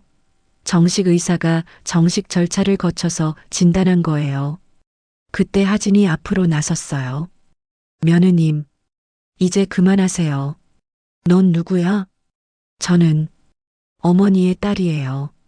지아의 눈이 커졌어요. 딸이라고? 어머니는 아들 하나밖에 없어. 하진이 차분하게 말했어요. 45년 전에 빼앗겼던 딸이에요. 그리고 지금 그때 그 사람들이 다시 어머니를 괴롭히고 있어요. 지아가 당황하는 기색을 보였어요. 무슨 소리야? 나는 그제야 모든 걸 이해했어요. 지아도 그들 계획의 일부였지만 45년 전 일까지는 모르고 있었던 거예요. 지아야, 내가 조용히 말했어요. 너도 이용당한 거야. 하진은 딸일까? 아니면 나를 무너뜨리려는 사람일까? 지아가 당황하는 모습을 보니 뭔가 이상했어요. 지아가 모든 걸 알고 있었다면 그런 반응을 보이지 않았을 거예요. 지아야, 너 정말로 몰랐어? 뭘 몰랐다는 거예요? 하진이 서류들을 보여주며 설명했어요. 며느님, 준호 씨 빚이 실제로는 500만 원이에요. 거짓말이야. 아니에요. 이게 증거예요. 하진이 준호의 실제 채무 기록을 보여줬어요. 준호가 그제야 입을 열었어요. 지아야, 미안해. 나도 속았어. 뭔 소리야? 준호가 울먹이며 말했어요. 처음에는 정말 3천만 원이었어. 그런데 그 사람들이 이자를 계속 올리고 수수료를 추가하고 그래서 실제로는 500만 원만 빌렸어. 나머지는 다 그들이 만든 거짓 빚이야. 지아의 얼굴이 하얘졌어요. 그럼 우리가 박정우 변호사가 말했어요. 부인도 피해자입니다. 하지만 동시에 가해자가 되어버린 거죠.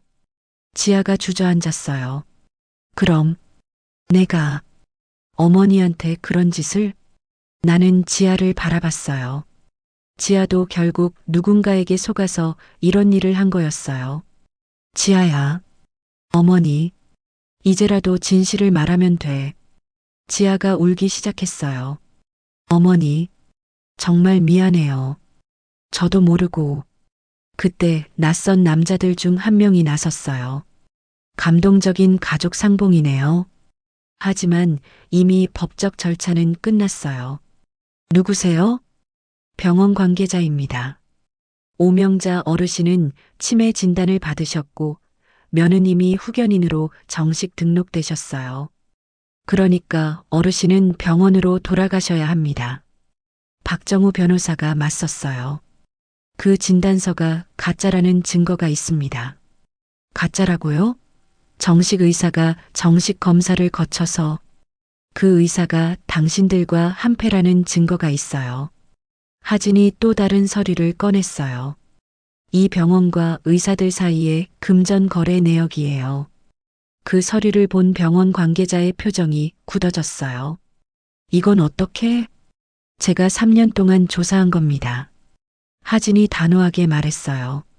이 병원이 얼마나 많은 노인분들을 이렇게 가뒀는지, 얼마나 많은 재산을 가로챘는지 모두 기록되어 있어요. 박정우 변호사가 휴대폰을 꺼냈어요. 지금 경찰에 신고하겠습니다. 잠깐, 병원 관계자가 말렸어요. 협의할 수 있지 않나요? 협의? 어르신을 조용히 보내드리겠습니다. 그러니까 조용히 넘어가 주세요. 박정우 변호사가 단호하게 말했어요. 안 됩니다.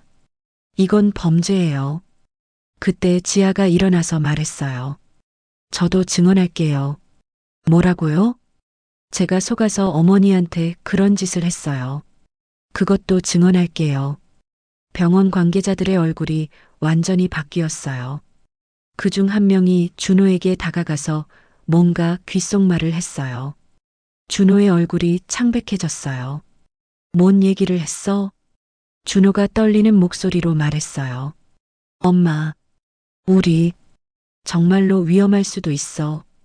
뭔 위험? 이 사람들이 정말 무서운 사람들이야. 하진이 내 앞에 섰어요. 엄마, 무서워하지 마세요. 이제는 우리가 증거를 가지고 있어요. 박정우 변호사도 말했어요. 형수님, 이제 숨을 이유가 없어요. 오히려 그들이 숨어야 할 판이에요. 그 말을 듣고 나니 마음이 조금 진정되었어요. 그런데 그때 사무실 밖에서 시끄러운 소리가 났어요. 사이렌 소리였어요. 경찰차가 온 거였어요. 박정우 변호사가 웃으며 말했어요. 제가 미리 신고해뒀거든요. 경찰관들이 들어왔을 때 병원 관계자들은 도망갈 수도 없었어요. 경찰관이 상황을 파악하고 나서 말했어요. 일단 모두 경찰서에서 조사받으셔야겠네요. 나는 처음으로 마음이 놓였어요. 드디어 진실을 말할 기회가 온 거였어요. 하진이 내 손을 잡았어요. 엄마, 이제 끝났어요. 정말? 네. 이제 우리가 이겼어요. 경찰서로 가는 차 안에서 나는 하진에게 물었어요. 하진아, 너 정말 내 딸 맞지? 하진이 웃으며 대답했어요. DNA 검사를 해보시겠어요? 아니야. 이미 알아. 내가 내 딸이라는 걸. 어떻게 아세요? 너를 보고 있으면. 내가 어렸을 때 모습이 보여. 하진의 눈에 눈물이 맺혔어요. 엄마, 저도 사실은 확신이 안 서기도 했어요. 하지만 엄마를 보는 순간 알았어요. 뭘? 이 사람이 내가 평생 찾던 그 사람이라는 걸. 경찰서에서 조사를 받는 동안 더 많은 진실이 밝혀졌어요. 정말로 이 병원은 3년 동안 50명이 넘는 노인분들을 이런 식으로 가뒀고 수십억 원의 재산을 가로챘다는 게 드러났습니다. 그리고 지아와 준호도 결국은 피해자였다는 것도 확인됐어요. 준호가 경찰관에게 진술했어요. 처음에는 정말 500만 원만 빌렸어요. 그런데 그 사람들이 계속 이자를 올리고 허위 계약서를 만들어서 빚이 점점 불어났어요. 그래서 어머님을 병원에 그 사람들이 해결책을 제시했어요. 어머니를 잠깐 병원에 모시면 빚을 다 정리해 준다고. 지아도 울면서 말했어요. 저도 몰랐어요. 그냥 어머니 건강도 챙기고 빚도 해결되는 좋은 방법이라고 생각했어요. 부인도 속은 거네요. 네. 제가 너무 순진했어요. 경찰관이 나에게 물었어요. 어르신, 그럼 치매 진단은 받은 적 없어요. 그냥 일반 검진이라고 해서 갔는데 진단서가 조작된 거군요. 하진이 증거들을 제시했어요. 이 의사는 병원과 결탁해서 가짜 진단서를 남발했어요. 피해자들 대부분이 이 의사한테 진단받았어요. 경찰관이 고개를 끄덕였어요. 이제 전체 그림이 보이네요. 조사가 끝나고 나서 우리 가족은 경찰서 앞에 서 있었어요. 준호가 내 앞에서 무릎을 꿇었어요. 엄마, 정말 죄송해요. 준호야, 너 때문에 엄마가 그런 고생을. 나는 준호를 일으켜 세웠어요. 준호야, 너도 피해자야. 하지만 너도 속였잖아. 그리고 나보다 더 무서웠을 거야. 준호가 울었어요. 엄마, 나 정말 바보였어. 지아도 다가와서 말했어요. 어머니, 저도 정말 미안해요. 제가 너무 성급했어요. 지아야. 네, 너도 우리 가족이야. 실수할 수 있어. 지아가 더 크게 울었어요. 어머니, 하진이 우리를 바라보며 말했어요. 이제 정말 가족이 되는 거네요. 나는 세 사람을 바라봤어요. 준호, 지아, 하진. 모두 각자의 상처와 사정이 있었지만 이제는 진짜 가족이 될 수 있을 것 같았어요. 박정우 변호사가 다가와서 말했어요. 형수님, 이제 집으로 가시죠. 어느 집으로? 형수님 집이요. 담보는 전부 무효 처리됩니다. 정말로 내 집으로 돌아갈 수 있게 된 거였어요. 하지만 나는 다른 제안을 했어요. 우리 다 같이 살면 어떨까? 네. 준호랑 지아는 빚 때문에 힘들 테고 하진이는 갈 곳이 없을 테고 우리 다 같이 살자. 하진이 놀라며 말했어요. 엄마, 저까지 괜찮아요? 너는 내 딸이야. 당연하지. 준호도 말했어요. 엄마, 하지만 집이 좁은데. 나는 웃었어요. 좁으면 어때? 가족이잖아. 지아가 조심스럽게 말했어요. 어머니, 저 같은 사람이 어머니와 함께 살아도 될까요? 지아야, 실수는 누구나 해. 중요한 건 다시 시작하는 거야. 그날 저녁 우리는 내 집에 모였어요. 작은 집이었지만 4명이 함께 있으니 따뜻했습니다. 하진이 저녁을 준비했어요. 45년 만에 딸이 해주는 밥이었습니다. 준호와 지아는 일자리를 다시 찾아보기로 했어요. 이번에는 정직하게. 나는 반찬 가게를 다시 열기로 했어요. 하진이 도와주겠다고 했거든요. 저녁을 먹으면서 하진이 말했어요. 엄마, 그런데 저 궁금한 게 있어요. 뭔데? 엄마는 언제부터 저를 의심했어요? 의심? 제가 정말 딸인지 말이에요. 나는 웃었어요. 의심한 적 없어. 처음 봤을 때부터 알았어. 어떻게요? 너 우는 모습이 어렸을 때 나랑 똑같더라. 하진이 웃으며 울었어요. 엄마, 준호가 말했어요. 엄마, 그럼 이제 누나가 생긴 거네. 누나? 하진이가 먼저 태어났으니까. 하진이 깜짝 놀랐어요. 아, 맞다. 저 오빠 있었네요. 우리는 모두 웃었어요. 그날 밤 모두 잠들고 나서 나는 남편 사진 앞에 앉았어요. 여보, 고마워. 테이프 덕분에 딸을 찾았어. 사진 속 남편이 웃고 있는 것 같았어요. 그리고 이제 우리 가족이 정말 완성됐어. 창밖으로는 별들이 반짝이고 있었어요. 45년 만에 진짜 가족이 됐습니다. 며칠 후 하진이 제안을 했어요. 엄마, 우리 이야기를 더 많은 사람들에게 알려야 하지 않을까요? 왜? 아직도 그런 피해를 당하고 있는 어르신들이 많을 거예요.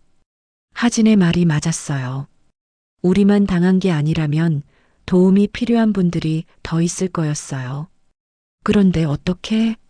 지역 라디오 방송에 출연해 보는 거예요. 박정우 변호사도 좋은 생각이라고 했어요. 형수님 이야기가 알려지면 같은 피해를 당한 분들이 용기를 낼 수도 있어요. 그래서 우리는 지역 라디오 방송국에 갔어요. 사연 읽어주는 밤이라는 프로그램이었는데 평소 제가 가끔 들어보던 방송이었어요. 방송국 스튜디오는 생각보다 작았어요. 유리창 너머로는 조정실이 보였고 마이크가 여러 개 놓여 있었습니다. DJ가 친절하게 맞아주었어요. 오늘 귀한 분들이 오셨네요. 오명자 어르신과 따님 하진 씨. 네, 안녕하세요. 어르신, 정말 힘든 일을 겪으셨다고 들었습니다. 방송이 시작되고 나는 우리 이야기를 천천히 들려줬어요. 어떻게 속아서 병원에 갔는지, 어떻게 자유를 잃었는지, 그리고 어떻게 하진을 만났는지. 청취자 여러분, 지금 들으신 이야기가 실제로 일어난 일입니다. DJ가 말했어요. 요즘 이런 피해가 정말 많다고 하는데요. 하진이 마이크 앞에서 말했어요. 네, 저희가 조사한 바로는 비슷한 피해를 당한 분들이 정말 많아요. 혹시 지금 듣고 계신 분 중에서도 비슷한 상황에 있는 분이 계시다면 꼭 용기 내서 도움을 요청하시길 바라요. 방송 중간에 청취자 전화가 걸려왔어요. 안녕하세요. 지금 오명자 어르신 이야기 듣고 있는데요. 네, 말씀하세요. 저희 어머니도 비슷한 일을 당하고 계세요. 갑자기 요양병원에 들어가시게 되었는데 뭔가 이상해요. 내 가슴이 뛰었어요. 어떤 점이 이상하세요? 어머니가 멀쩡하신데도 치매 진단을 받으셨대요. 그리고 집이 담보로 잡혔다고. 똑같은 수법이었어요. 하진이 말했어요. 어디 병원인지 알 수 있을까요? 성원요양병원이요. 바로 내가 있던 그 병원이었어요. 혹시 지금도 어머니가 거기 계세요? 네. 면회도 못 가게 해요. 코로나 때문이라고. DJ가 끼어들었어요. 이런 정말 심각한 문제네요. 청취자분, 꼭 전문가의 도움을 받으시길 바랍니다. 방송이 끝나고 나서 그 청취자가 방송국으로 직접 찾아왔어요. 40대 중반 정도의 남자였는데 눈이 빨갛게 충혈되어 있었어요. 제발, 우리 어머니 좀 도와주세요. 어떤 상황인지 자세히 말씀해 주세요. 그분의 이야기는 내 경우와 거의 똑같았어요. 가족이 빚을 지게 되고 누군가 해결책을 제시하고 어머니를 검진이라며 병원에 데려가고 그 후 나올 수 없게 되는 것. 박정우 변호사가 말했어요. 이건 조직적인 범죄입니다. 우리가 고발한 후에도 계속하고 있는 거군요. 그럼 어떻게 해야 해요? 일단 경찰에 신고하고 변호사와 함께 병원에 가봐야겠어요. 나는 그분에게 말했어요. 저도 함께 가겠어요. 네. 저도 같은 일을 당했으니까 증언할 수 있어요. 하진도 말했어요. 저도 가겠어요. 그렇게 우리는 팀을 이뤄서 다른 피해자들을 돕기 시작했어요. 다음 날 성원 요양병원에 갔을 때는 경찰도 함께 했어요. 병원 측에서는 우리를 보고 당황했어요. 왜 또 오셨어요? 다른 피해자를 데리러 왔어요. 피해자라니. 우리는 합법적으로. 박정우 변호사가 법원 명령서를 보여줬어요. 김영숙 어르신 즉시 면회 허가와 상태 확인 명령입니다. 어쩔 수 없이 병원에서는 김영숙 어르신을 면회실로 데려왔어요.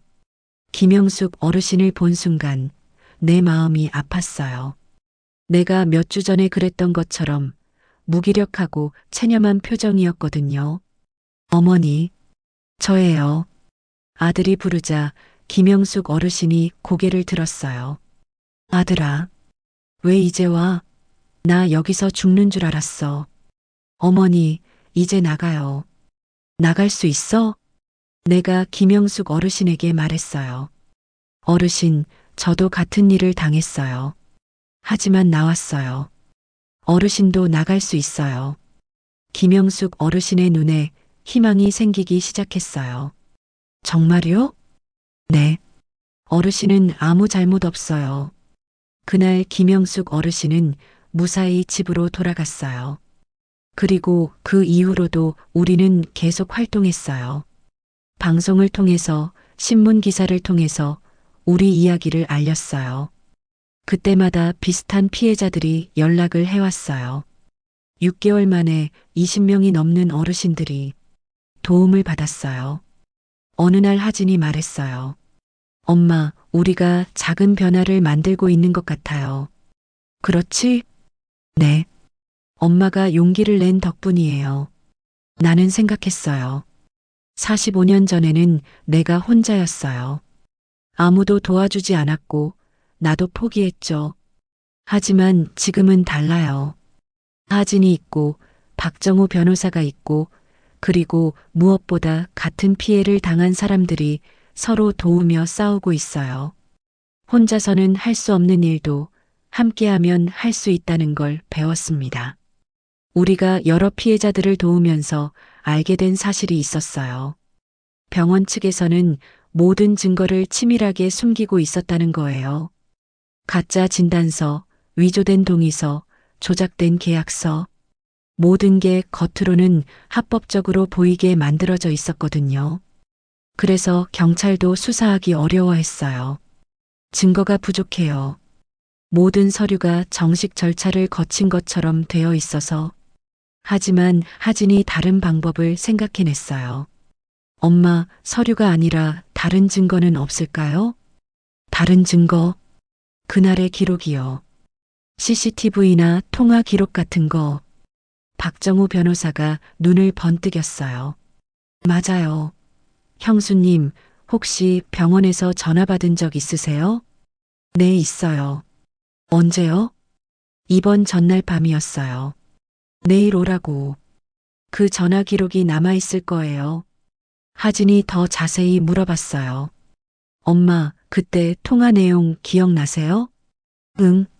내일 검진이라고 했는데 나중에 들어보니 입소 준비였더라고. 그럼 그 통화에서 거짓말을 한 거네요. 박정우 변호사가 신이 났어요. 이거예요. 통신사에 통화 기록 요청하면 확인할 수 있어요. 그래서 우리는 통화 기록을 확보했어요.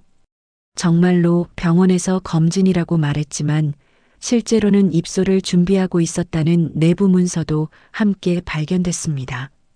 그리고 더 큰 증거도 나타났어요. 하진이 몰래 녹음한 병원 직원들의 대화였어요. 오명자 어르신 거는 어떻게 됐어? 담보대출 성공했어. 1억 원 중에서 우리 몫은 5천만 원. 가족들은 모르고 있어.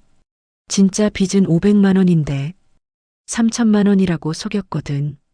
그 녹음을 들은 경찰관이 말했어요. 이제 확실한 증거가 나왔네요. 사기죄, 문서 위조죄, 감금죄. 여러 가지로 기소할 수 있어요.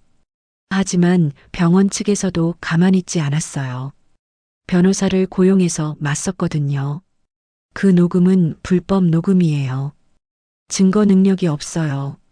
그리고 오명자 씨는 실제로 치매 증상이 있었어요. 보호가 필요한 상태였다고요. 다시 치매 타령이었어요. 하지만 우리에게는 더 강력한 증거가 있었어요. 다른 피해자들의 증언이었어요. 김영숙 어르신, 박철수 할아버지, 이순희 할머니 모두 비슷한 피해를 당했다고 증언했어요. 그리고 가장 결정적인 증거는 병원 내부자의 양심 선언이었어요. 간병인 중 한 명이 더 이상 못 보겠다며 모든 걸 폭로한 거예요. 저도 처음에는 몰랐어요. 그런데 점점 이상한 일들이 많아지더라고요. 어떤 일들이요? 멀쩡한 어르신들이 갑자기 치매 진단을 받고 가족들이 재산을 처분하고 그리고 어르신들은 계속 병원에 갇혀 있고 몇 명이나 그런 일을 당했나요? 제가 본 것만으로도 100명이 넘어요. 100명이나. 그제야 이 일의 심각성을 알았어요. 법정에서 재판이 열렸을 때 방청석에는 피해자 가족들이 가득 찼어요. 병원 원장과 의사들이 피고인석에 앉아 있었고 우리는 증인석에 앉았습니다. 검사가 물어봤어요. 오명자 씨 처음 병원에 갔을 때 어떤 설명을 들었나요? 검진이라고 했어요. 그런데 실제로는 입소 계약이었어요. 그리고 제가 모르는 사이에 집이 담보로 잡혔어요. 그때 기분이 어떠셨나요? 나는 잠시 생각했어요. 속았다는 기분보다는 버려졌다는 기분이었어요. 버려졌다고요? 네. 가족한테도 세상한테도 이제 내가 쓸모없는 사람이 됐구나 싶었어요. 방청석에서 훌쩍거리는 소리가 들렸어요. 검사가 계속 물어봤어요. 그런데 어떻게 진실을 알게 되셨나요? 딸을 만났어요. 딸을요? 45년 전에 잃어버린 딸이요. 나는 하진을 바라봤어요. 그 아이가 저를 구해줬어요. 하진도 증언대에 섰어요. 저는 어머니를 돕고 싶었어요. 같은 일을 당한 사람으로서 본인도 피해를 당하셨나요? 네. 3년 전에 제 양어머니가 같은 방식으로 피해를 당하셨어요. 그때는 제가 어렸어서 막을 수 없었어요. 그래서 이번에는 막고 싶었어요. 더 이상 이런 일이 반복되지 않도록. 재판은 3개월 동안 계속됐어요. 그리고 마침내 판결이 나왔어요. 병원 원장은 징역 5년, 의사들은 징역 3년, 브로커들은 징역 2년. 그리고 모든 피해자들의 재산은 원상회복되었어요. 판사가 마지막에 말했어요. 이번 사건은 우리 사회의 어두운 단면을 보여줍니다. 노인을 보호해야 할 시설이 오히려 노인을 착취했다는 것은 용납할 수 없는 일입니다. 그리고 오명자 씨와 서하진 씨의 용기 있는 행동이 많은 피해자들을 구했다는 점도 높이 평가합니다. 방청석에서 박수가 터졌어요. 재판이 끝나고 법원을 나서는데 많은 기자들이 기다리고 있었어요. 오명자 씨, 지금 기분이 어떠세요? 나는 마이크 앞에서 말했어요.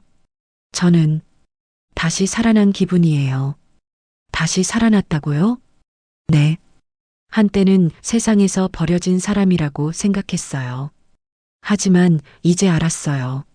나이가 들어도 힘이 없어도 포기하지 않으면 할 수 있는 게 있다는 걸. 하진이 내 옆에서 말했어요. 그리고 혼자가 아니라는 것도 중요해요. 함께 싸우면 이길 수 있어요. 재판이 끝난 후 몇 달이 지났어요. 우리 생활도 많이 달라졌습니다. 준호는 정직한 일자리를 구했어요. 작은 회사지만 안정적인 월급을 받을 수 있었어요. 지아는 사회복지사 자격증을 따기 위해 공부하고 있었어요. 다른 사람들이 저처럼 속지 않도록 도우고 싶다고 하면서요. 하진은 저와 함께 피해자 상담센터에서 일하게 됐어요. 우리 같은 피해를 당한 분들을 돕는 일이었습니다. 그리고 나는 다시 반찬 가게를 열었어요. 예전보다 몸은 불편해졌지만 마음은 훨씬 가벼웠어요. 어머니, 오늘 김치찌개 있어요? 있어. 방금 끓였어. 단골 손님들이 하나둘씩 돌아왔어요. 내가 병원에 있는 동안 걱정 많이 했다고 하더라고요. 어머니, 그때 정말 무서웠을 것 같아요. 응, 무서웠지. 근데 이제는 안 무서워. 왜요? 혼자가 아니니까. 정말로 혼자가 아니었어요. 하진이는 매일 가게에 와서 도와줬고, 준호와 지아도 주말마다 나와서 청소를 해줬어요. 그리고 무엇보다 같은 피해를 당했던 분들과 모임을 만들었어요. 한 달에 한 번씩 모여서 안부도 묻고 새로운 피해자가 있으면 함께 도와주기도 했습니다. 오명자 씨 덕분에 우리가 다시 살 수 있게 됐어요. 김영숙 어르신이 말씀하셨어요. 아니에요. 우리가 함께 했으니까 이긴 거예요. 정말로 그랬어요. 혼자서는 절대 할 수 없었을 일이었어요. 어느 날 뜻밖의 손님이 가게에 왔어요. 성원 요양병원에서 일했던 젊은 간호사였어요. 어르신, 죄송합니다. 왜? 제가 그때 몰랐다고 해도 어르신이 힘들어 하시는 걸 봤으면서도 그 간호사는 울고 있었어요. 괜찮아. 너도 직원이었으니까 어쩔 수 없었을 거야. 아니에요. 저도 공범이었어요. 알고도 못 본 척 했으니까. 나는 그 간호사를 위로했어요. 지금이라도 양심을 지키면 돼. 앞으로는 그런 일 없도록 하고. 네. 정말 감사합니다. 그 간호사는 이후에 우리 상담센터에서 자원봉사를 하게 됐어요.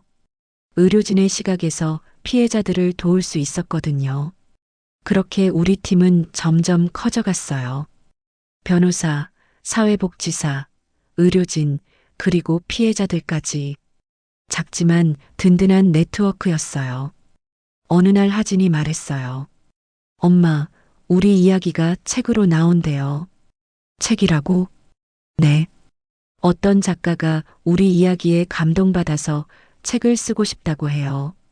내 이야기가 책이 된다고? 네. 그러면 더 많은 사람들이 알게 될 거예요. 나는 신기했어요. 내 같은 평범한 노인의 이야기가 책이 된다니. 그런데 부끄럽지 않을까? 왜요? 내가 속고 당한 이야기인데. 하진이 내 손을 잡았어요. 엄마, 그게 아니에요. 엄마가 다시 일어선 이야기예요. 다시 일어선 이야기? 네. 속아도 포기하지 않고 싸워서 이긴 이야기요. 그 말을 듣고 보니 맞는 것 같았어요. 내 이야기는 실패의 이야기가 아니라 성공의 이야기였어요. 몇 달 후 정말로 책이 나왔어요. 명자야, 내 이름을 지켜라는 제목이었어요. 남편이 남긴 그 말을 제목으로 한 거였어요. 서점에서 내 책을 보는 순간 눈물이 났어요. 여보, 우리 해냈어. 책 때문에 더 많은 사람들이 우리를 찾아왔어요. 비슷한 피해를 당한 분들, 가족을 걱정하는 분들, 그리고 우리를 응원하는 분들까지. 어느 날은 중학생들이 단체로 상담센터에 견학을 왔어요. 할머니, 무서우셨겠어요. 응, 무서웠어. 근데 이제는 안 무서워. 왜요? 너희들 같은 착한 사람들이 많다는 걸 알았으니까. 그 중학생들은 우리를 위해 성금도 모아줬어요. 작은 돈이었지만 마음이 더 컸어요. 어른들만 아니라 아이들도 우리를 응원한다는 게 감동이었거든요. 그날 밤 가족들과 저녁을 먹으면서 하진이 말했어요. 엄마, 저희가 정말 좋은 일을 하고 있는 것 같아요. 그렇지? 네. 엄마가 용기를 내지 않았다면 아직도 많은 분들이 고통받고 있을 거예요. 준호도 말했어요. 엄마, 엄마가 자랑스러워. 정말? 네. 엄마 같은 사람이 우리 엄마라서 자랑스러워요. 지아도 말했어요. 어머니, 저도 어머니처럼 강한 사람이 되고 싶어요.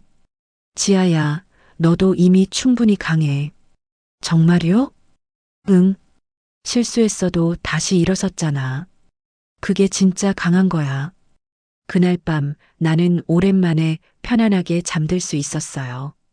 더 이상 두렵지 않았거든요. 내 곁에는 가족이 있고 동료들이 있고 그리고 무엇보다 내가 지켜야 할 사람들이 있으니까요. 이제 나는 단순히 살아가는 게 아니라 의미 있게 살아가고 있었어요. 1년이 지났어요. 봄이 다시 왔습니다. 작년 이맘때 나는 요양병원 침대에 누워서 절망하고 있었는데 이제는 이렇게 자유롭게 꽃구경을 하고 있어요. 하진과 함께 시장 근처 작은 공원을 산책했어요. 엄마, 벚꽃이 예쁘네요. 그러게. 작년에는 이런 걸 볼 수 없었는데 이제는 매년 볼 수 있어요. 하진이 가방에서 작은 상자를 꺼냈어요. 엄마, 이거 드릴게요. 상자를 열어보니 은색 단추가 들어 있었어요. 45년 전 그 단추와 똑같이 생긴 새 단추였어요. 이거 새로 만든 거예요. 예전 단추는 너무 낡아서 이걸로 새 시작하자는 뜻이에요. 나는 그 단추를 받아 손바닥에 올려놓았어요. 차가웠지만 따뜻했어요. 고마워. 하진아. 엄마, 저도 고마워요. 엄마 덕분에 진짜 가족이 뭔지 알게 됐어요. 우리는 벤치에 앉아서 이런저런 얘기를 나눴어요.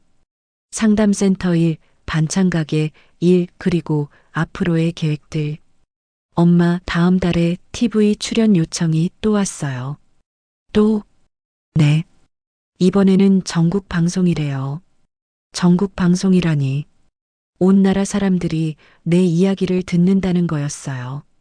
괜찮을까? 당연히 괜찮아요. 엄마 이야기가 더 많은 사람들에게 희망을 줄 수 있어요. 정말로 그랬어요. 책이 나간 이후로 전국에서 연락이 왔거든요. 우리 어머니도 비슷한 일을 당했는데 어떻게 하면 되나요? 용기를 내고 싶은데 무서워요. 혼자서도 할 수 있을까요? 그럴 때마다 나는 이렇게 대답했어요. 혼자가 아니에요. 우리가 함께 할게요. 정말로 혼자가 아니었어요. 이제는 전국에 우리 같은 센터가 10개나 생겼고 수백 명의 자원봉사자들이 활동하고 있었어요. 엄마, 다음 주에 부산에서도 센터가 문을 열어요. 부산에도? 네. 거기서도 우리 같은 피해가 많았나 봐요. 점점 커지는 네트워크를 보면서 뿌듯했어요. 내 작은 용기가 이렇게 큰 변화를 만들어낼 줄 누가 알았겠어요. 공원을 나와서 시장으로 돌아가는 길에 낯익은 얼굴을 만났어요. 김영숙 어르신이었어요. 아이고, 명자 씨, 영숙 언니. 김영숙 어르신은 훨씬 건강해 보였어요. 언니, 요즘 어떻게 지내세요? 좋아, 좋아. 아들이 매주 와서 같이 밥 먹고, 손자들도 자주 보고, 다행이네요. 명자 씨 덕분이야. 명자 씨가 아니었으면 나 아직도 그 병원에 갇혀 있었을 거야. 김영숙 어르신의 말을 들으면서 다시 한번 느꼈어요. 내가 나 혼자만을 위해 싸운 게 아니었구나. 많은 사람들을 위해 싸운 거였구나. 가게에 도착해서 저녁 준비를 하는데 준호와 지아가 함께 왔어요. 엄마, 좋은 소식이 있어. 뭔데? 지아가 시험에 합격했어. 정말? 지아가 환하게 웃으며 말했어요. 네, 어머니. 사회복지사 자격증 받았어요. 축하해. 어머니 덕분이에요. 내가 뭘 했다고. 어머니가 포기하지 않는 모습을 보여줘서 저도 포기하지 않을 수 있었어요. 지아는 이제 우리 센터에서 정식 직원으로 일하게 됐어요. 피해자들을 상담하고 법적 절차를 도와주는 일이었어요. 지아야, 힘들지 않을까? 괜찮아요. 제가 당했던 일이니까 더 잘 도울 수 있을 것 같아요. 저녁을 먹으면서 하진이 말했어요. 우리 가족 정말 많이 변했네요. 그렇지? 준호가 말했어요. 1년 전만 해도 우리가 이렇게 될 줄 몰랐어. 1년 전에는 누나가 있는 줄도 몰랐잖아. 그러게. 누나 만나서 정말 다행이야. 하진이 웃었어요. 저도요. 가족이 있다는 게 이렇게 좋은 건지 몰랐어요. 지아도 말했어요. 저희도 진짜 가족이 된 것 같아요. 우리는 원래부터 가족이었어. 정말로 그랬어요. 피로 이어진 가족보다 더 끈끈한 가족이 됐어요. 서로를 이해하고 서로를 지지하고 서로를 사랑하는 진짜 가족이요. 그날 밤 모두 잠들고 나서 나는 남편 사진 앞에 앉았어요. 여보, 우리 정말 잘했지? 사진 속 남편이 웃고 있는 것 같았어요. 딸도 찾았고 아들도 제자리 찾았고 며느리도 좋은 사람 됐고 테이프를 한 번 더 틀었어요. 남편의 목소리가 다시 흘러나왔어요. 명자야, 내 이름을 지켜. 응, 지켰어. 내 이름도 지키고 다른 사람들 이름도 지켰어. 정말로 그랬어요. 나는 더 이상 살아있는 짐이 아니었어요. 의미 있는 사람이었어요. 창밖으로는 별들이 반짝이고 있었어요. 내일은 또 다른 하루가 시작될 거예요. 새로운 피해자가 찾아올 수도 있고 새로운 도전이 있을 수도 있어요. 하지만 이제는 두렵지 않아요. 혼자가 아니니까요. 가족이 있고 동료가 있고 그리고 무엇보다 지켜야 할 사람들이 있으니까요. 나는 조용히 중얼거렸어요. 명자야, 넌 정말 잘 살았다. 그리고 정말 처음으로 내 자신이 자랑스러웠어요. 73세의 오명자. 한때는 세상에서 버려진 사람이라고 생각했지만 이제는 세상을 바꾸는 사람이 됐어요. 작지만 의미 있는 변화를 만들어내는 사람이요. 그리고 무엇보다 끝까지 포기하지 않은 사람이요. 다음 날 아침 가게 문을 열면서 생각했어요. 오늘은 또 누구를 도울 수 있을까? 그게 이제 내 삶의 이유가 됐어요. 나를 구하는 것에서 시작해서 다른 사람을 구하는 것으로 이어진 내 인생. 그리고 그 모든 시작은 45년 전 하진의 옷에서 떨어진 작은 은색 단추였어요. 단추 하나가 이렇게 큰 인생을 만들어낼 줄 누가 알았겠어요. 어머니, 오늘도 반찬 맛있어 보이네요. 첫 손님이 들어왔어요. 나는 환하게 웃으며 대답했어요. 그럼요. 오늘도 정성껏 만들었어요. 새로운 하루가 시작됐어요. 희망으로 가득 찬 하루가요. 나는 한때 세상에서 버려진 사람이라고 생각했습니다. 아무도 내 말을 믿지 않았고 아무도 내 편이 아니라고 느꼈습니다. 하지만 지금은 압니다. 나이가 들어도 힘이 없어도 포기하지 않으면 다시 일어설 수 있다는 걸요. 이 이야기가 누군가에게 작은 용기가 되길 바랍니다. 끝까지 시청해 주셔서 감사합니다.